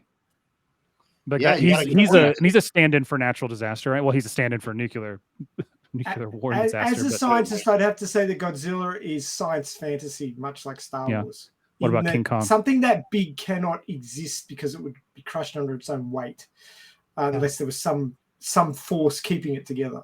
And any of you guys watch the cartoons for Godzilla? No. Like old cartoons, like there was a family that would go in a boat, like a save lifeguards, and they will call Godzilla by the radio. Godzilla will come to fight the crime and shit. I've never heard of it. That's interesting. No, I've never heard of it. I do like the whole like Godzilla getting crushed under his own weight, or in the last one, or the last Godzilla movie I watched was the Bryan Cranston film or whatever. And like he's so tall, I'm like, how does he breathe? He's so high up there. Like it's got to be such a much thinner atmosphere, especially coming from the bottom of the ocean. But I think the idea is these dragons are no more like they could be aliens. It doesn't matter. Yeah. You know, the fact that they're dragons is a marketing gimmick. They could have been anything. Yeah. And Ray, I think I'd like to hear a comment in this. I just had an idea. You know how we have dinosaurs nowadays, there's, and you probably have a better understanding of this. They're more avian than what was previously thought of. And I was thinking about this dragons on this movie and how huge, especially that main male dragon was. Yeah. And it kind of make in my head, and please correct me if I'm wrong. It kind of makes sense in my head that this animal will now be crushed on its own weight because is somewhat avian. And you have to have a lot more. So you're actually a bigger animal, but there's a lot more air, and that helps you, with flying. Plus the membranes that you have to open up to kind of swing the air so you can go up on the air. And it reminds me of some of the scientific articles that I have read about what scientists think dinosaurs are now. You know how before there were, it was thought up that it was like just huge, like the T-Rex, and they're a lot more avian now. Does that make sense to you that that would make a difference for this type of dragon to be able to exist? Well, it's a little bit complicated because if you go out on your balcony and look at a bird that flies down and lands on your balcony, and being in Australia and being near the bush, we have a huge number of birds, one of which is called a brush turkey. And they have, they're quite a large bird. You're sort of looking at about yay big, which is maybe 2.5 feet long, or, nearly getting close to 80 centimeters long. They have scaled legs and big claws on the end. And I look at those claws and I go, Velociraptor. And the way they run up and down my balcony chasing the cockatoos off, it's very, very dinosaur-like when you watch like velociraptors running around the way they did in Jurassic Park. And it's known now that what survived the impact of the asteroid that wiped out the dinosaurs became the family aves, which is the birds, right? So birds didn't come directly from lizards, they came from dinosaurs. And when dinosaurs were originally discovered, they looked at the bones and went, what are these things going to look like on the outside? And they looked at them and they went, they kind of look like lizards, so we'll give them lizard skin. And then that was just taken forward movies and all that sort of thing in you know, all of the sort of claymation stop motion stuff that they did, Land of the Lost and all that sort of stuff. And so that's stuck in everybody's mind as that's what dinosaurs look like. But then as, you know, more and more fossils were dug up, they started to get really lucky and find some skin that had survived. And they discovered that a lot of dinosaurs actually had feathers. And this was as they're on their way towards becoming birds. Evolution is one of those things that goes boink, boink, and you go from a dinosaur to a bird. No, all these things move along slowly. And it's all about a small amount of advantage over, well, basically what happens is you get a mutation in a gene, and that changes how something on the animal is represented. Now, a lot of these mutations just cause death. So you get a mutation in the gene expresses poorly, and the animal doesn't even survive to become a baby, a small version of that animal. It's what's called deleterious. But sometimes you'll get a mutation which is a small advantage, but it may not. Well, it'll be changed. It's not going to kill the animal, but it's not necessarily an advantage. But then if the environment changes, that small change can become an advantage. And if that particular animal gets an advantage, it will get to pass its genes on more than the other animals. And then that particular trait will increase in the population. And if it increases in the population enough, then it becomes the norm for that animal. And that's how evolution works, but it works over long periods of time. Now, human beings have been around for a million years-ish, as we've been close to what we're like today. Obviously, our brains have gotten bigger, and you know, we've come up with a lot of stuff, technology and society and all those sorts of things. But our physical format has been around for about 1 million years. And that is a drop in the ocean compared to how long dinosaurs were around. They were around for hundreds of millions of years. So they had a lot more time to evolve than we have as a species as we're recognized today. So there's a lot of variation. There's a lot of time for these changes to happen. And there was a lot of different types of dinosaurs. If you go and look into it, there's actually more time. Well, this is just an example of the time periods I'm talking about. You've got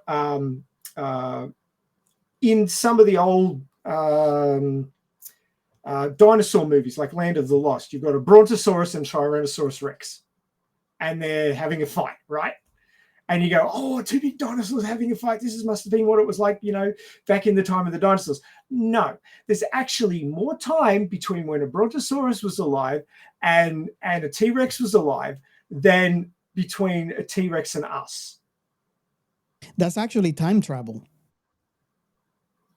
But what I'm saying is that these two animals that we think were fighting against each other, there's more time between when they existed than between us and the end of the dinosaurs. Yeah. And that's like, boom. So these things happen over huge amounts of time. So they had a lot of time to change based on their environment. And environments are always changing. So if a species doesn't have enough variation in it, it's not going to survive. You've got to have these mutations and this variation for the species actually have a chance of survival if the environment changes. And of course, when somebody throws a massive rock at the Earth, that's going to change the environment pretty massively. I mean, somebody didn't throw it; it just rocked up. No, you heard it here first. We're going to find out who's responsible. It was the aliens. The aliens did it. So what you're telling me is that the most unrealistic part of this movie is the fact that the dragons haven't evolved in hundreds of millions of years. Well, the whole idea like of them being able to hibernate for millions of years because they were around at the time of the dinosaurs is a little bit bullshit. Nothing. Yeah, are you sure they're not pterodactyls? No? They're not what? Well, they're pterodactyls. They evolved to breathe fire. I mean, a lot of these things don't fit in evolutionary theory. A dragon is a conglomeration. I think where dragons came from was that people in the past, like we're talking 1,000 years or more ago, found fossils and went, what the hell is this thing? And then somebody got creative and put wings on it. And sort of, or maybe they found a pterodactyl fossil mixed in with some fossils of terrestrial dinosaurs, and they just went, oh, we'll stick this all together like a big jigsaw puzzle. And that's how they came up with dragons. I always assumed they came up with dragons because didn't 10 or 15,000 years ago, really, really big birds were around, like huge condors megafauna. or whatever. You're talking about megafauna. Yeah. That was we killed them all. Yeah. We ate them. Yeah. Yeah. We killed, I don't know if y'all know this, but we killed a lot of things. Yes. I could say and this. Still are. I can quote Giancarlo in previous episodes when he says we are a virus. Yeah. When you're good at something, Ray, you don't just stop doing it. Yeah. No. Never do it for free. Yeah, you don't stop getting hungry either. No, humanity is a virus on the throughout their So if this movie... Yeah, you were saying something? That's what human beings have done throughout their whole history consistently, is to dominate, kill, and exterminate. That sounds like that's a metal album I'll listen to. Exterminate. Exterminate. Exterminate. Are you making a Doctor Who reference? That's a first. Nice. So would you like a new album from Sepultura? There you go. That's what's up. Would you think that if this movie had anything but dragons in it, would it be more believable? Like if it was like dinosaurs, like some sort of Land of the Lost or Journey to the Center of the Earth type thing, would that be more acceptable to you, Ray? Or anyone, I guess? As far as the premise goes, it's still a bad movie because it's poorly written. But I think they hand waved a few times, which bugs some people with a desire for internal consistency. But I didn't think it was that poorly written. I thought if they had a bigger budget, it could have gone off a lot better. I guess when I say poorly written, I really do think that this is a do nothing story. Like I really feel like there's just an hour in the middle of this movie where I didn't need. Well, it's a survival story. Like it just happens to be a movie about people surviving in a world with dragons in it. Like it's. But I don't get to see them surviving. Yeah, you do. There's three throwaway lines about, "Ooh, we're gonna go get the crops now." I mean, they're stuck in a castle. They can't stay up late because dragons. Star Wars references. Yeah. Hunt at night. What do we do when we're awake? We look up. Something about looking it up. I can't remember. Keep 2 eyes on the sky. Yeah. I guess thing in here. I just didn't care for the story, I guess. Yeah, I mean that's fine. And that's fine. If they had been invisible like panthers, would the story have been any better? Like what if they were aliens that couldn't see vegetation? What if they were aliens that invaded Australia? And all you had to do to hide from them was hide in a tree because they couldn't distinguish life signs between a tree and a person. And so, because their vision was all blurry. What if it was that? Would you think that would be better or worse? If they didn't go to Australia, they died because Australia had far more dangerous things than aliens. Ray, have you seen Occupation, the movie Occupation? No, I haven't. Okay, I'll send you a link. Hold on. Yeah, you want me to watch it now? This will be a long podcast. Yeah, I can help. Actually, yeah. I can help to. I'm looking at Chris right now, and it sounds like that's a movie he would want to watch. No, it's great. If we're talking flaws in this movie, the number of holes that the male had in its wing membranes, it's a big animal, right? Birds have hollow bones to reduce their weight so that they can stay up in the air, right? And they have limits, and they have a wing to body ratio because they've got to be able to stay aloft. And a lot of really big birds have a lot of trouble taking off. Some of them even have to climb into the top of trees to be able to drop a little bit to get lift to get up into the air, because otherwise they just can't they can't get off the ground. They're just too heavy. They don't have wheels on their feet, so they. I mean, a lot of big birds have to take off from the surface of the water and run across the surface of the water to keep from the drag down low enough to actually get into the air. So something as big as a dragon, which is, hundreds of tons, sure, aircraft get into the air, but they have a huge amount of thrust and they have wheels, which reduces drag. So, the idea of something that big being able to get into the air, it's not a case of it being able to fly. Once it's in the air, that's a whole different kettle of fish, but getting into the air, dragons of that size with holes in the wing membranes aren't going to get into the air. I'm sorry, it's just not going to happen. So that's also my biggest problem with the movie. Yeah, the holes in the wing membranes. So I think it's just like that's just indicative of the whole thing. Like they didn't even try to apply any sort of Matthew McConaughey goes off about how they can only see at certain times, or they can't see as well at certain times of the day. Like if it's daylight out or it's dark out, it's fine. But when it's somewhere in between, they get confused, which, okay, I don't know how eyesight works. So sure.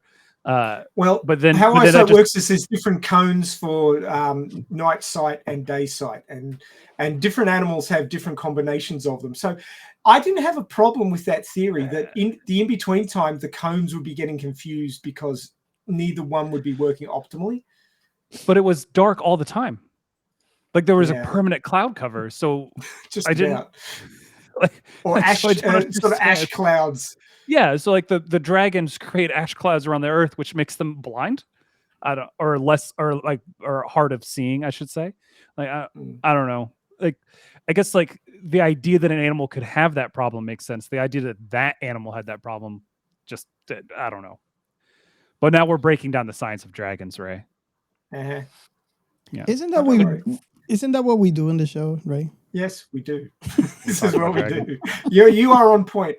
Look, the whole idea of having one of one sex is while it works for the story, for the species, it's hugely limiting because the thing's going to die eventually from some reason, be it choking on something that it's eating or, at dusk it flies into a radio tower. There would have to be a mechanism in the species for a new male to rise. Maybe unfertilized eggs turn into males or something like that. There would have to be something. Well, isn't that kind of don't bees create new queens when the old queen, something happens to her? Bees will actually generate new queens when the hive gets to a certain size, and then that queen will leave with a number of the soldiers and split it. Yeah. So, there's precedence, I guess, a little bit. Yeah.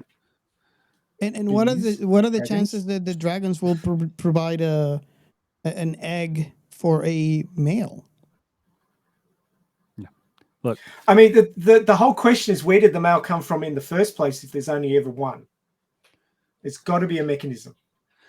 Or I feel like wouldn't exist. I mean, isn't that the whole idea with we brought up Jurassic Park already? Weren't they all female, and suddenly there's new ones? Life finds a way. That's right. I'm sorry, there wasn't enough pause in there. Let me try again. Life finds a way. Thank you. There you go. Welcome. I mean, that's if they had a line about it, if they had just quoted Jurassic Park, legit, because the movie came out in 2002, and they're making other pop culture references. If they had just quoted Jurassic Park, I'd be like, oh, okay, cool. Fine. Well, I mean, they spent time at the writer's desk covering plot points to give it some internal consistency. Although, I mean, the dragons burn everything and then eat the ash seems a little bit, where the nutrients in that? You've kind of destroyed them. But, okay. So, yeah, they made a bit of an effort there, but then they skated over that one entirely because it was convenient for the plot because they wanted to wrap it up in an hour and 40 minutes. I do wonder if there is a longer I would very much like to read the script, the full unedited, Like, what is the original story? How much of that has actually gone into? What exposition are we missing? What scenes got cut that might bring it all together? Because as long as this movie is, and it's a bit long, it feels like if it was a little longer, it might make more sense. But then again, they didn't have the budget for dragons, so I don't think. At the end of the day, I think no matter what fixes the movie makes, the fact that I don't get good dragon on helicopter violence, I don't know. Oh yeah, the female dragon when they're fighting it actually headbutts the helicopter, and it's like, don't you spit napalm? Why are you headbutting the helicopter? And they have talons, but no. Let me take the thing with my. Let me take my face and put it next to the blades of the helicopter. Yeah. Well, even so, helicopters are viciously prone to falling out of the sky when you interrupt them even slightly. So I would figure that a dragon headbutting a helicopter at speed, even if it's, they're both going in the same direction, would wreck the helicopter something chronic, because the dragons had horns on their heads. It just reek, and the helicopter would be like, although the tail rotor off. Yeah, although helicopters internally might have a stronger structure, they need to be light for flight. So the skin of it, could be something like akin to aluminum. It is. And so regardless of what it is, that wouldn't be the end of that helicopter, even if it doesn't hit the blades. Oh, sure. I was more saying that the dragon would have put its head in danger. I mean, they both should have died. Yeah. I mean, but then again, they needed the helicopter to get to London, so they weren't going to let it be destroyed. Oh, the plot. Got it. Yeah, it had plot armor. The helicopter had plot armor to the point where it had no damage. None. You watch it go. I'm not telling you to go watch this again because I know you hated it so much. But if you saw a shot of the helicopter flying along the coast to London, it's completely undamaged. There's not even a dent in it. But it has contemporary dragon slayers. Mm-hmm. Correct. Come on, that's good enough. Look, the movie making process and the editing process in this movie was not high spec. There's a scene where they're looking up at the castle and the windmills are spinning, and the very next second they change shot and the windmill is stationary. And the people are walking up and down the parapets. I mean, that wasn't very hard to get right. But was there a coffee cup? Was there a Starbucks coffee cup on the table? That is a question. No, but somebody was wearing a wristwatch. So, I mean, wristwatch. Yeah. Overall, I wouldn't be upset if someone else liked this movie and wanted to rewatch it. I'm not mad at you, Robert. It's fine. You can enjoy the film. I guess like I would describe this movie as being less than the sum of its parts. With the actors that are in it, with the premise, with the budget, I would expect more. Now, if this was some $30,000 B movie or student film made in a shoestring budget, and it was only half as good as it is, I would be happy. But with what it is, I was expecting more. Well, and maybe that's on me for having expectations. No, I think the issue also might be the lens in which you're watching this movie. Gio said it best. This movie's a product of its time. They don't make these movies anymore. And I'm not talking about bad science fiction movies, because those still get made. Yes. But like these $60 million studio jobs, right? Like if you look at this movie, it was directed by Rob Bowman. I don't know if anyone's looked at his filmography yet, but it's not bad. I mean, he did a lot of television. He made the X-Files movie, something in 1993 called Airborne, and then he made Elektra. So you get a movie handed to a fairly inexperienced director, and you put these A-list stars in it, and then you don't give them any CGI like budget. So I mean, but these movies don't get made. anymore because it's either going to be a super low budget indie film, which the critics adore, or it's going to be a massive effects driven blockbuster with $100 million or $150 million budget instead. So what about, I guess like the only thing recently in recent memory, the only film I could think of that had a relatively low budget did really well was Deadpool, $50 million budget. Yeah, but I mean, it was also made by a big studio. Oh so, yeah, absolutely. Yeah. But who made this film? Reynolds. Fucking go back, right? Right, what? That's Ryan Reynolds. Fucking go wrong. Lots. What about I've seen Blade Trinity. This was a Touchstone, Spyglass, Buena Vista. Okay, so no big studios were involved. Well, I mean, I recognize Touchstone- those names, but it's not like a 20th Century Fox, Paramount. Well, Touchstone was like Disney's attempt at like adult movies. So this is back Disney. in the day. Yeah. I wonder. I have to Perfect. Robert, just before you go on, I want to bring up Joker as a movie that was 55 to 70 million, which was in 2019 and made 1.074 billion. Yeah. So, But there's not a lot of CGI in that film, though. That film yes. relied on the power of its script and the actors. Yeah. Yeah, and I guess Deadpool kind of does too, but the Deadpool has that kind of CGI superhero thing going on, which I think that translates. And $50 million in 2015 movie money is very different than $60 million in 2002. I would have to point this out. I wonder if in fact it's a product of its time and the amount of people that you're able to gather for a specific movie that have the talent. Because if I don't know if you guys seen this South Korean movie called Space Sweepers. Yeah. Space Sweepers only cost $21.2 million to make. It is currently on Netflix right now, so you guys can pick it up. And we actually, we recorded an episode, actually, even in the Blockbusters podcast. This movie is great, and the sci-fi on it is next level, and it compares to like what it seems to be like nowadays a good sci-fi. I wouldn't be surprised if it's $300 million.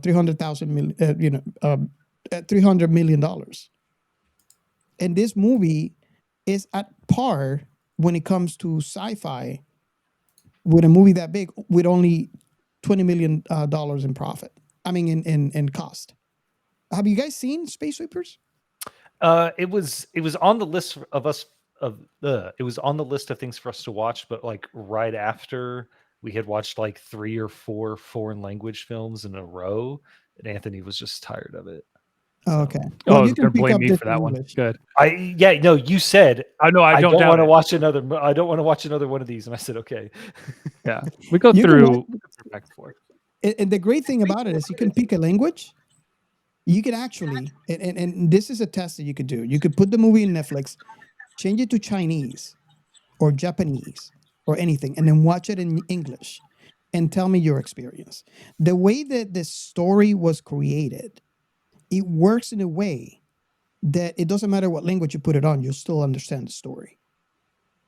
And I don't want to tell you much about it because I'd like to hear your thoughts if you ever watched it after you watch it. But what I like to point out about this movie is the fact that this was done in 2021. Koreans, when they make stuff, they go all out. And I am sure that based on that budget, they didn't pay enough the guys responsible to making the CGI for this movie. But the quality that they got on $20 million is the same kind of quality you would get from a $150, $200, $300 million. And the reason why I'm pointing that out is on the movie that we're talking about, this movie was in 2002. So obviously the CGI is not to par with 2021, obviously. But I wonder what part of that also includes the people involved in making the quote unquote CGI on this movie. If it has, because sometimes, when you don't get the budget necessary to make a movie, you have to make cuts. So did you hire someone that maybe would cost you less than someone that might be able to do a better job, just so I can cut the cost for the budget that you got on the movie, and this is the result that you got, considering that this is in 2002, where the CGI quality is not as good as what we have now? What is your thought on that? I mean, it's probably accurate. I mean, they most definitely made cuts in the animation department. I mean, production. Yeah. I mean, it's definitely the spot where it is. I mean, Ray pointed out the gaffes when it came to continuity, and that's production's fault. Like, it's not like, yeah, it's on the director because it's his vision and he's executing it, but it's production's job to make sure that things like that the director can't deal with get resolved. So I think we're just kind of all dancing around it. Like, it's just the fact that this is kind of a like low budget movie, like in all ways. You get two A-list actors. These are just paychecks for these guys. I mean, like, there wasn't any. This wasn't award baiting. Like, they weren't showing this at Cannes. It feels like they owed the production company a movie. Yeah, sound like that. These are contracts or whatever. Yeah, exactly. There's no heart in it. So.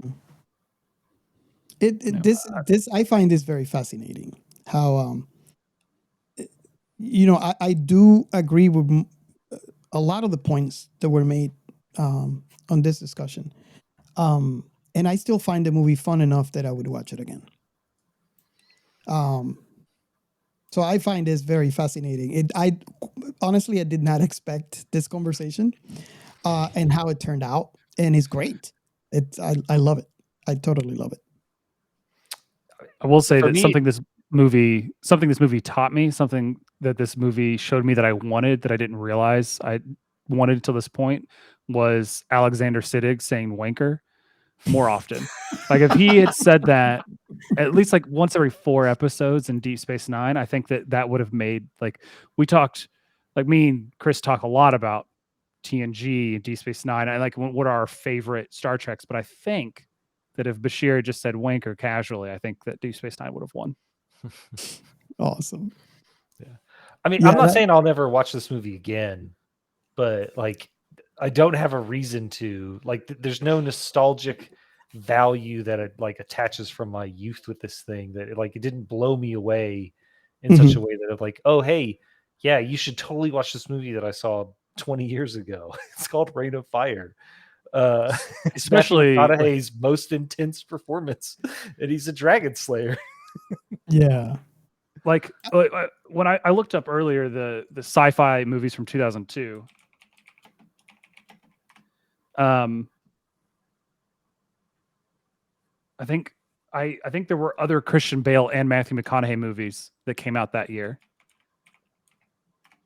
Let me look it back up. Equilibrium. Oh, yeah, we such a good movie. We have an episode on that. Great movie. I believe this is Matthew McConaughey. Let me look this up. Never mind. No, I'm not sure about a Matthew McConaughey movie, but Equilibrium came out that same year. So if you're going to get nostalgic about a movie from 2002 that not a lot of people have seen, it's not Reign of Fire. It's Kristen Bell. Gun Carter is awesome. Yeah.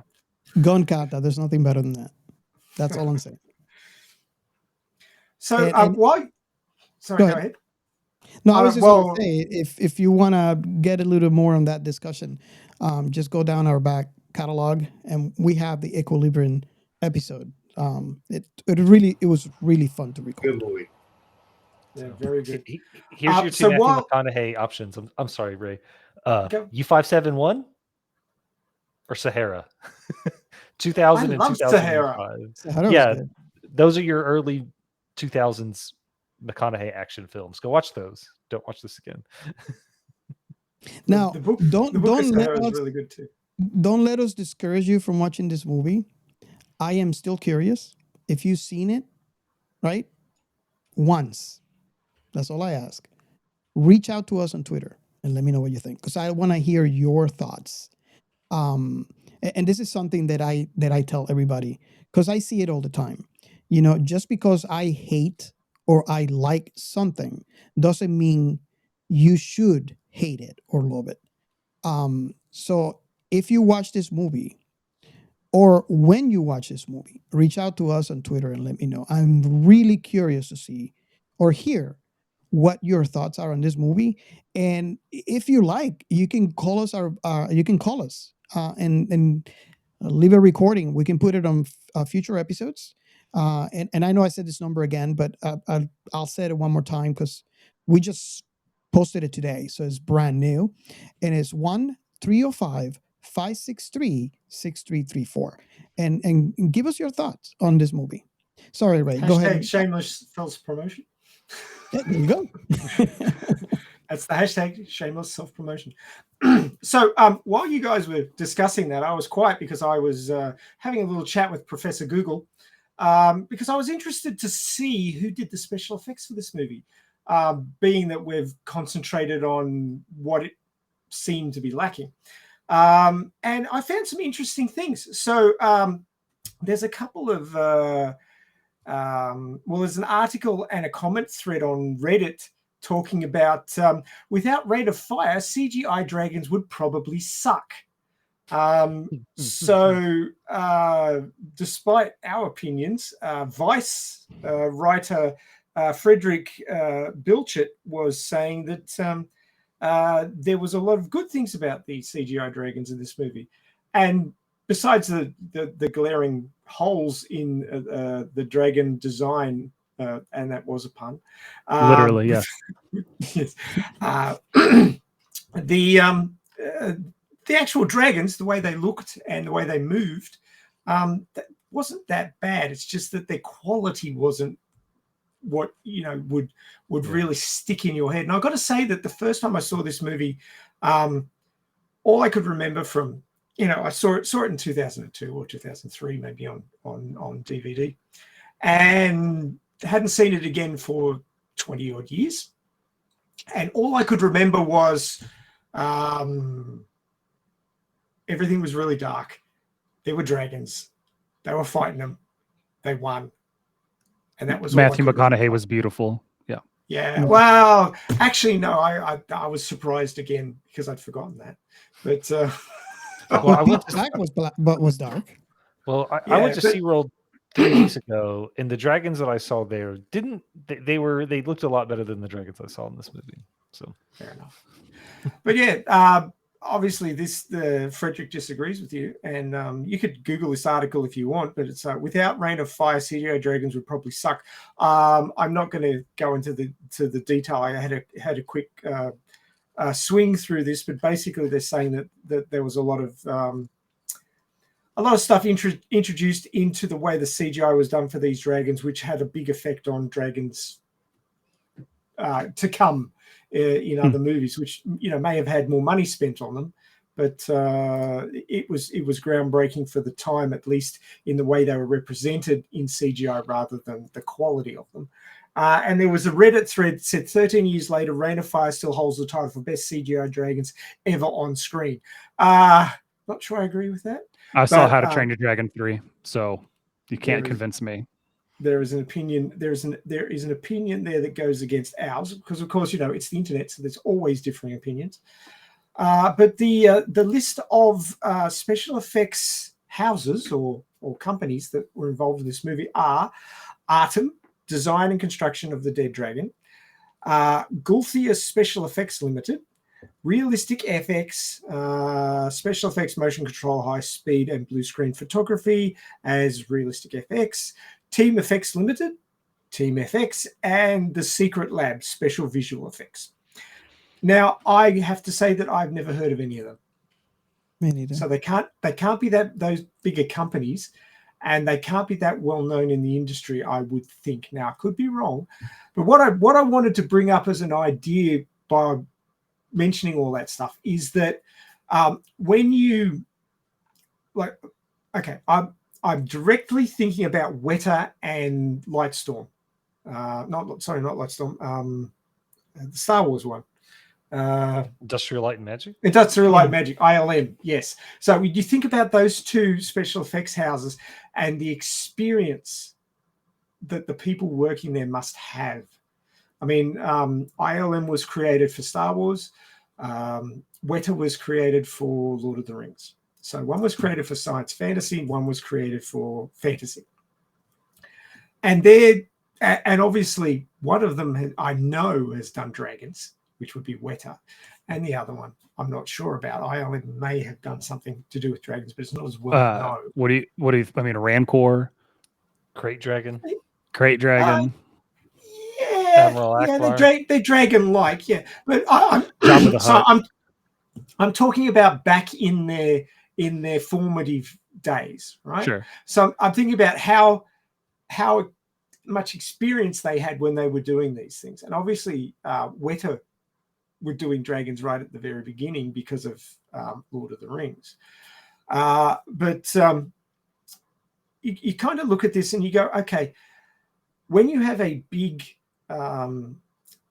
special effects house that has obviously a lot of talent, because the bigger the house is, the more talent they're going to attract. The more talent they attract, the more business they're going to attract. The business means that they're going to get more experience, and you have all that experience in-house. Now, I don't know how much churn they have in staff, but I would suspect that these places are the places to work. Once you get there, you're not going anywhere else, because they're well-known places that get the big jobs. And your name will become well-known because you're at the big places, right? So I would think that there's big talent in these big places, and the knowledge they have and the skills that they have of creating these things would mean that that's where the skill is concentrated. And that's where you get the best special effects coming out of, because of all these sort of gravitational factors that bring these skills together. So the fact that this movie was done by all these houses you've never heard of before, may or may not exist still, would suggest that they wouldn't have that sort of knowledge, talent, experience, and skill to create the best of, dragon CGI at the time. But still, some people think that they did some stuff that was really important for later renditions of dragons. So I wonder, on one hand, you can get really good stuff out of big places, but you can also get things happening in smaller places that can introduce new things into the pipeline, into the way things are done. So it's sort of like a little from column A and a little from column B, but overall the opinion of the people speaking here is that it didn't quite cut the mustard compared to what you may have got from one of the bigger special effects houses. That brings a thought. If they are in fact an innovator when it comes to dragons, the question is, can we recall, and I'm thinking, and I don't know if you guys maybe can recall, but has there been a dragon rendition in any movie 2002 or prior that is better than this one? And I'm thinking, and nothing comes to mind, I might be wrong here, but I'm thinking if they are in fact innovators, then that means that any other dragon rendition CGI after 22 would owe it to this movie. Does that make sense? And I'm thinking... Sure. I have a list of sarcastic answers, but no, you're right. But do you guys see? And I might be wrong here. I'm not thinking right. I'm really, really trying to recall a dragon movie. Dragonheart. Dragonheart. Dragonheart. What year was that? 96. Looking. 1996. Yeah. Dungeons and Dragons came out in 2000. Mm-hmm. But the question is, were you guys happy with the 10. CGI? No, Dragonheart, I think, is a classic film. I think it's like, I think that most people would consider that good. I don't know how much of that is CGI and how much of that is, I think it's probably practical effects. I haven't seen it in a long time. I think all the close-up shots are pretty good. It's when you start seeing Draco's body is when it becomes a problem. Sure. But I mean, I'll repeat what I said earlier. I didn't hate the dragon CGI. The only CGI I didn't like is when the tower falls at the end. That's the only thing I didn't really like because it's obvious that it's not real. That's what pulled you out. That's where your suspension of disbelief just like fell apart. Yeah. You're like dystopian future. Dragons burned everything and eat ash by killing us. Oh, tower CGI. 4 out of 10. That's pretty bad. Yeah, but you know where I'm trying to go with this because I know that they have been dragons that are not CGI, right? And we all know when you have a set, when you have a dragon made that is not CGI, it's always going to look better. Well, depending on how they film it, obviously, it should, right? So what I'm trying to recall is what movie, 2002 or before, was full CGI dragon like this movie has been. And don't get me wrong, I do love Dragonheart. It's one of my favorite movies. But I don't know if that was that practical or was that CGI? That's what I don't remember. I'm sure there's some CGI, but like all the close-up shots, because he's sitting there talking and stuff, is practical. And it can be the best up to that point. It can be a great first effort. It doesn't mean it knocks it out of the park. It doesn't mean it holds up. I've said a lot of negative things about this movie, but it is art, and it is somebody put a lot of effort into it, or as much effort as they were allowed to based on budget and time constraints. Yeah. As a lot of times, unfortunately, art is restricted by. I'm not saying they did a bad job with what they were given. I'm saying they should have been given more. Yeah. If that makes sense. Yeah. And if it's true that it's groundbreaking and gave us other things, awesome. It doesn't mean that it's great. Right? Yeah. Like you can appreciate what came after when it acknowledged that the first try was mediocre. But I mean, and what's the difference? Yeah, and I don't know, a CGI dragon versus a CGI almost any other animal that flies. I don't know if I would know the difference. So, I mean, rigging and all of that. It was just it's the actual model itself is. I agree with that, and I think I agree with Chris's point when he mentioned that there's really nothing nostalgic about this movie, and I agree with that. I do remember having fun watching it the first time that I saw it back in 2002. It continues to be fun for me to watch, but to Ray's point, it's and I guess a little late answering your question.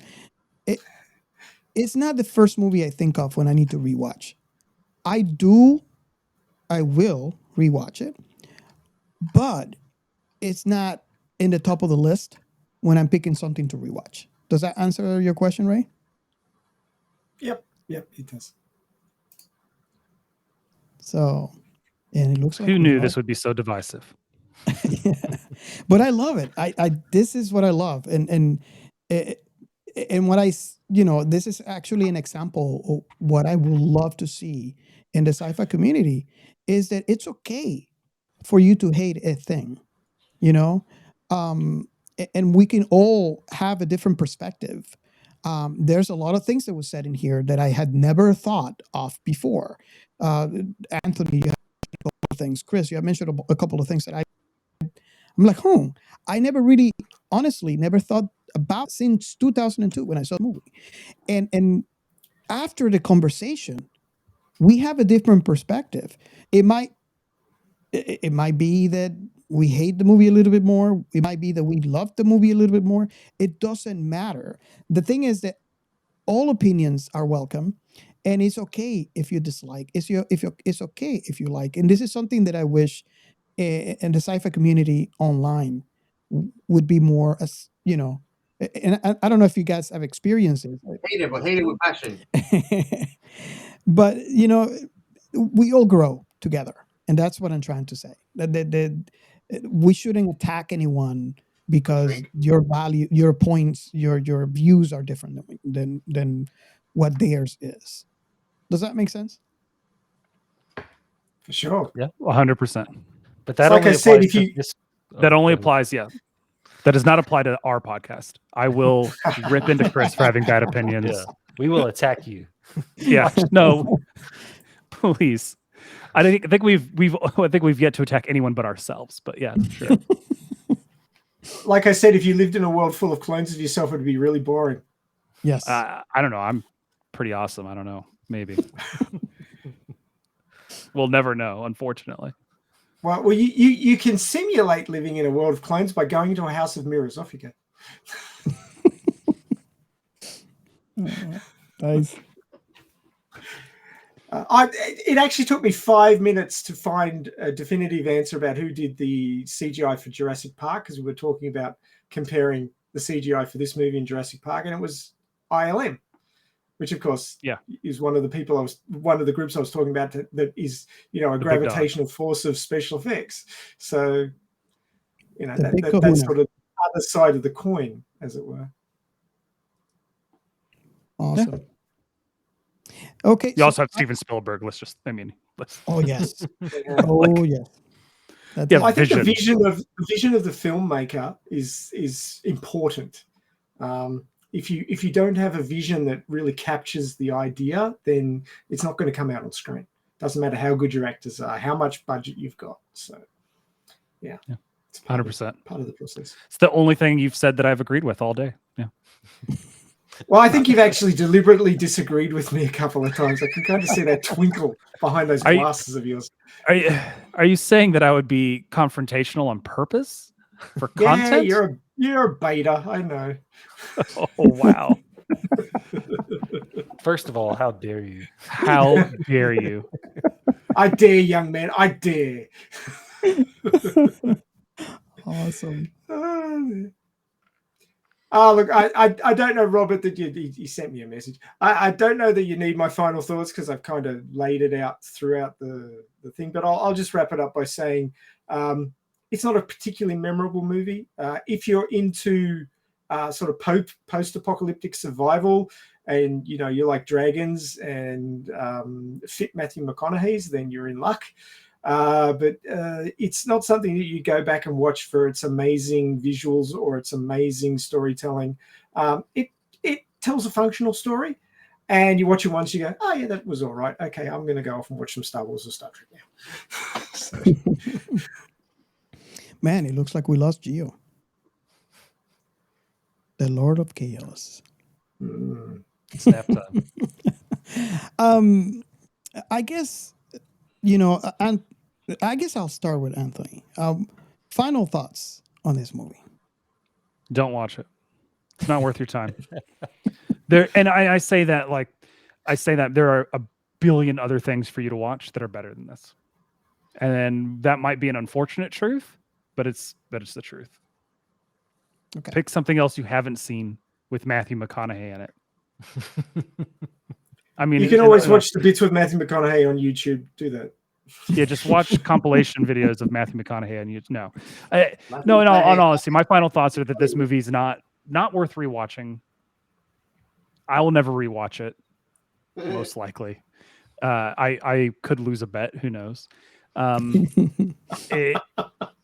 Whether or not the CGI is groundbreaking for the time. Oh, we lost the sound. Your audio went crazy. It went high and then it went off. Did you unplug your microphone? Nope, can't hear you. Yep, you're gone. This is good pod. Oh man.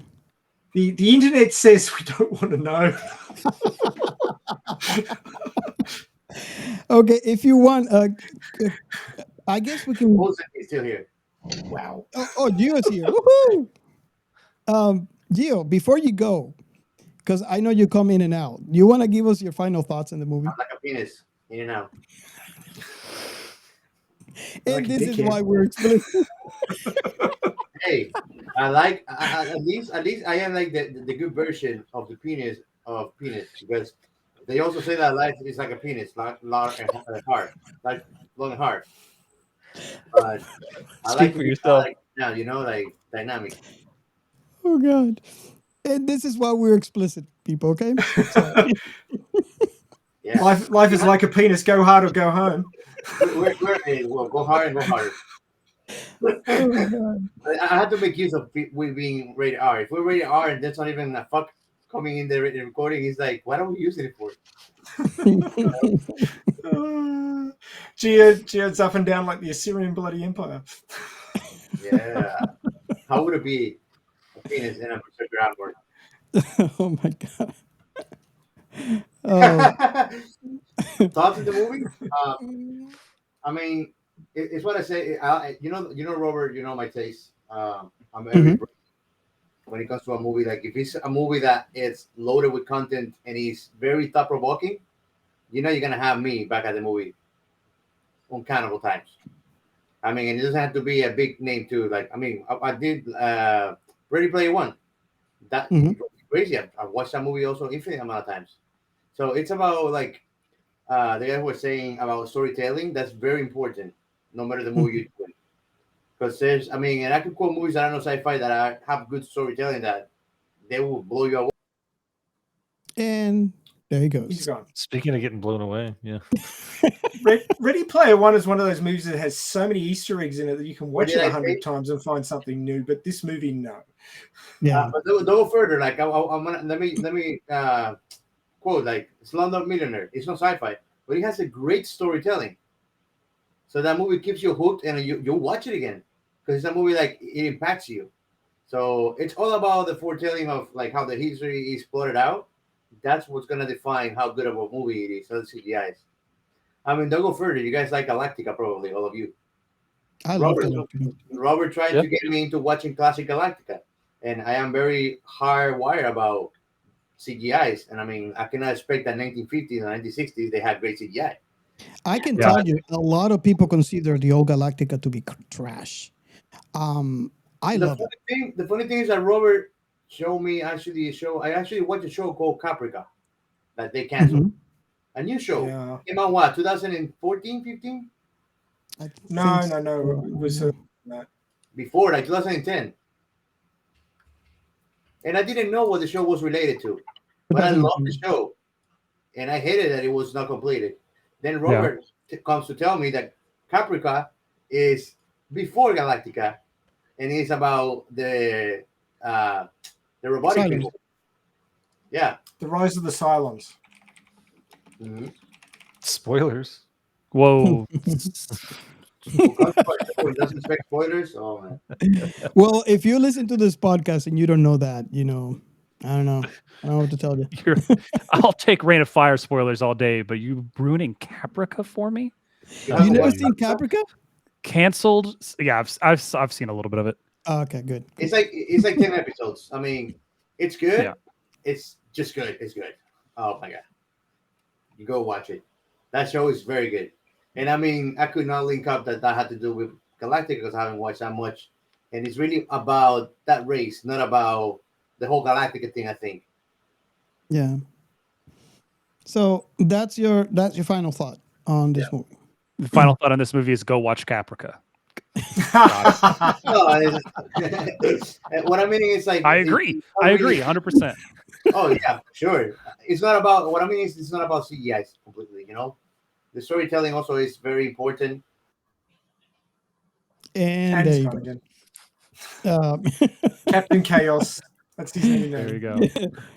Okay, Captain Chaos. Okay, you were saying? I was saying that it's just like one of the guys mentioned before. Like it's not all about CGI too. It's the storytelling. There's movies that had nothing to do with CGI. They have no CGI at all, and they have great storytelling too. So they will keep you watching it back and back. You know. Okay. So I guess we only have Chris. What are your final thoughts in this movie? Not worth the price of subscription. So I feel like it's kind of hard not to echo what everyone else is saying. I think that this movie's biggest problems is the fact that it's a movie that doesn't really do anything. Like there isn't any like message that gets put out.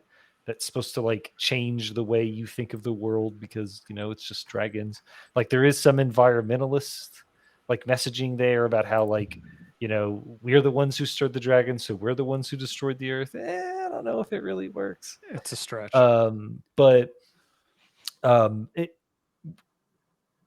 this is a movie that you watch once and you're like, oh, cool, that was fun.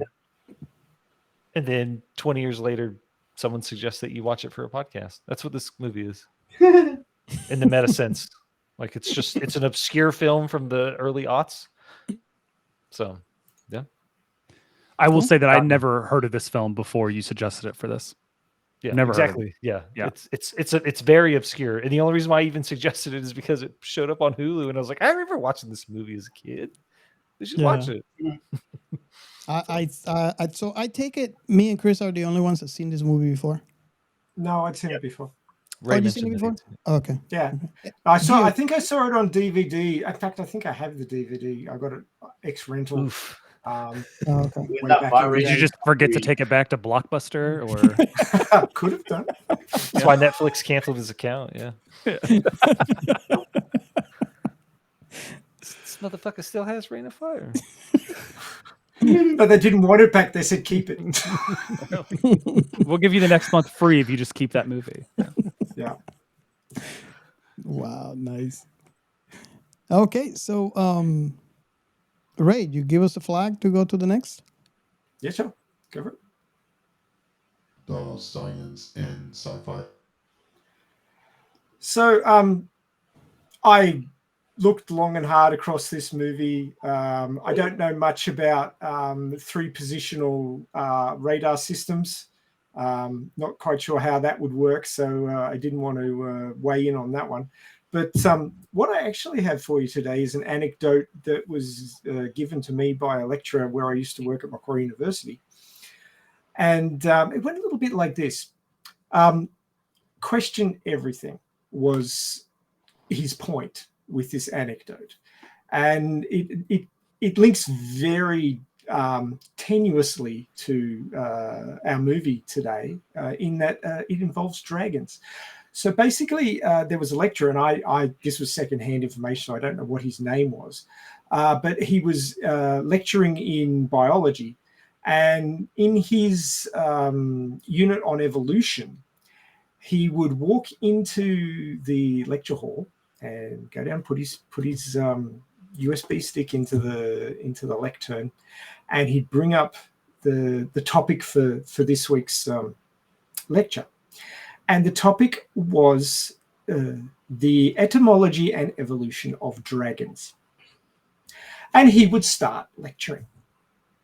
And he had slides, he had photos, he had graphs, he had all sorts of shit completely made up. I mean, the images and stuff were taken from artworks and mythology and all this sort of stuff. And he was tying the mythology into the evolution of dragons and so forth and so on.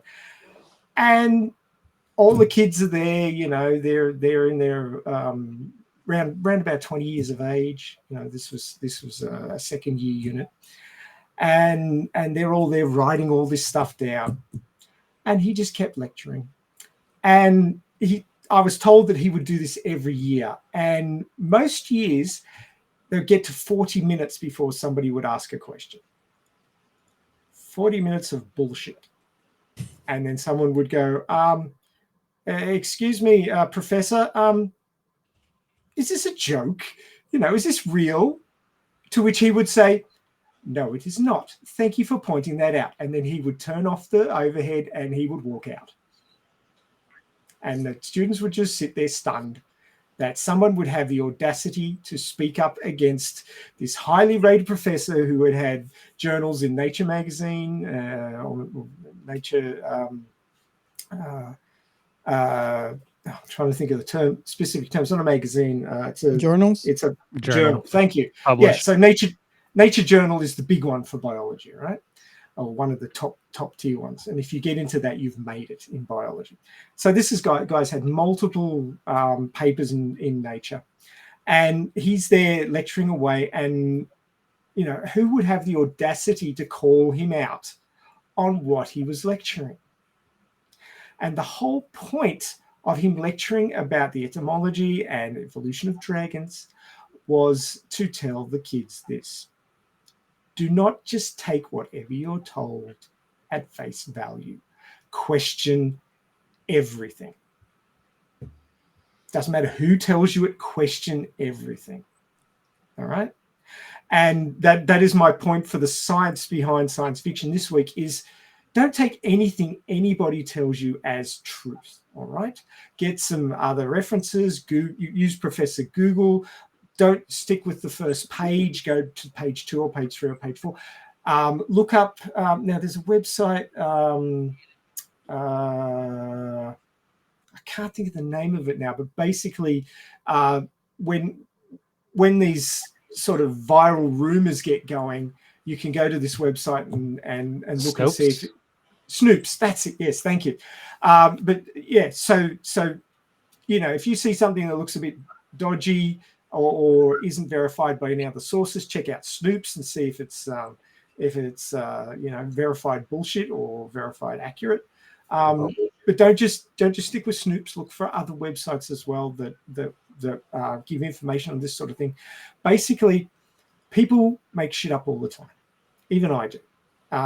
And don't trust what you're told blindly. Get other references.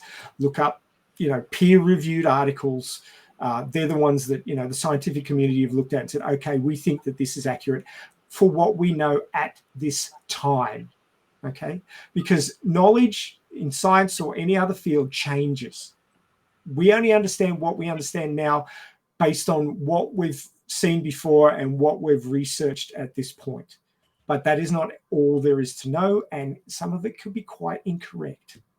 So a perfect example, when my father, who is now dead, when he went to school, the smallest particle of matter was an atom.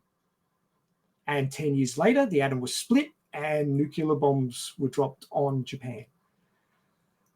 Things change. Our understanding of the universe and our environment changes. We learn new things, and it can markedly change how we understand the world that we live in. So, especially if you look at things that are dated, 50, 60, 70, 80 years ago, that could very easily have changed in that period of time. So look for the latest information. Make sure that it's been peer reviewed. Look for more than one source. Check out Snoops and things like that. Just make sure that you're not breathing bullshit, okay? Because you will start to stink. And that's my message for remember, science behind science. I have a personal experience with that as well. When I was at the university, I had a conversation with a professor on one of my classes. And I'm trying to recall how the conversation started. But basically, I had, and it was new. I was new at the university. I went from high school, what your conception of education, high school education is, to the university and professors. And this is one of the, not necessarily the first professors that I had, but within the first couple of years of my university years. And for me, a professor was a teacher and is their job to teach. And I was a little upset. I can't remember the context, but I had a conversation with this professor. And that conversation actually changed my view going forward of everything else, where the professor told me, I am a professor. I am a facilitator of the topic. Just like you, I might have written journals. I might have written books, but just like you, I am human.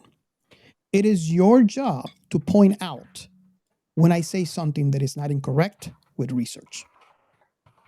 Because just like you, I am human and I could say something incorrectly.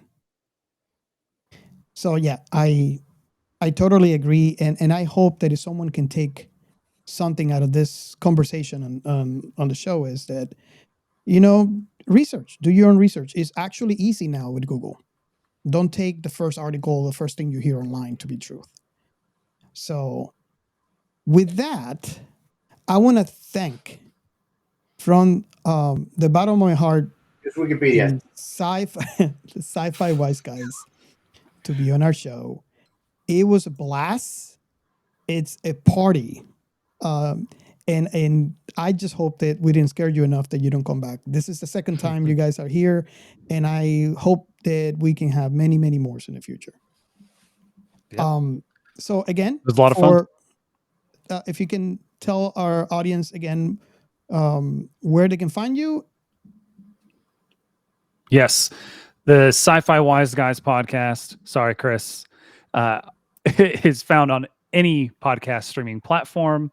If you can't find it on your favorite one, let us know, and we will put it on there. You can let us know by hitting us up on Twitter or Instagram at Sci-Fi Wise Guys. You can DM us or just add us. It doesn't matter. We'll reply. Or you can email us directly, sci-fi-wiseguys@gmail.com. Awesome. And come listen to us watch and then talk about B movies. Awesome. Again, thank you so much for all of you for being here, and our audience. Thank you so much for being just one more episode with us. I hope you enjoyed it as much as we did here, because I think this was a party, and I hope to see you back in future episodes. Thank you so much. Thanks, guys. Thanks, guys. Thank you.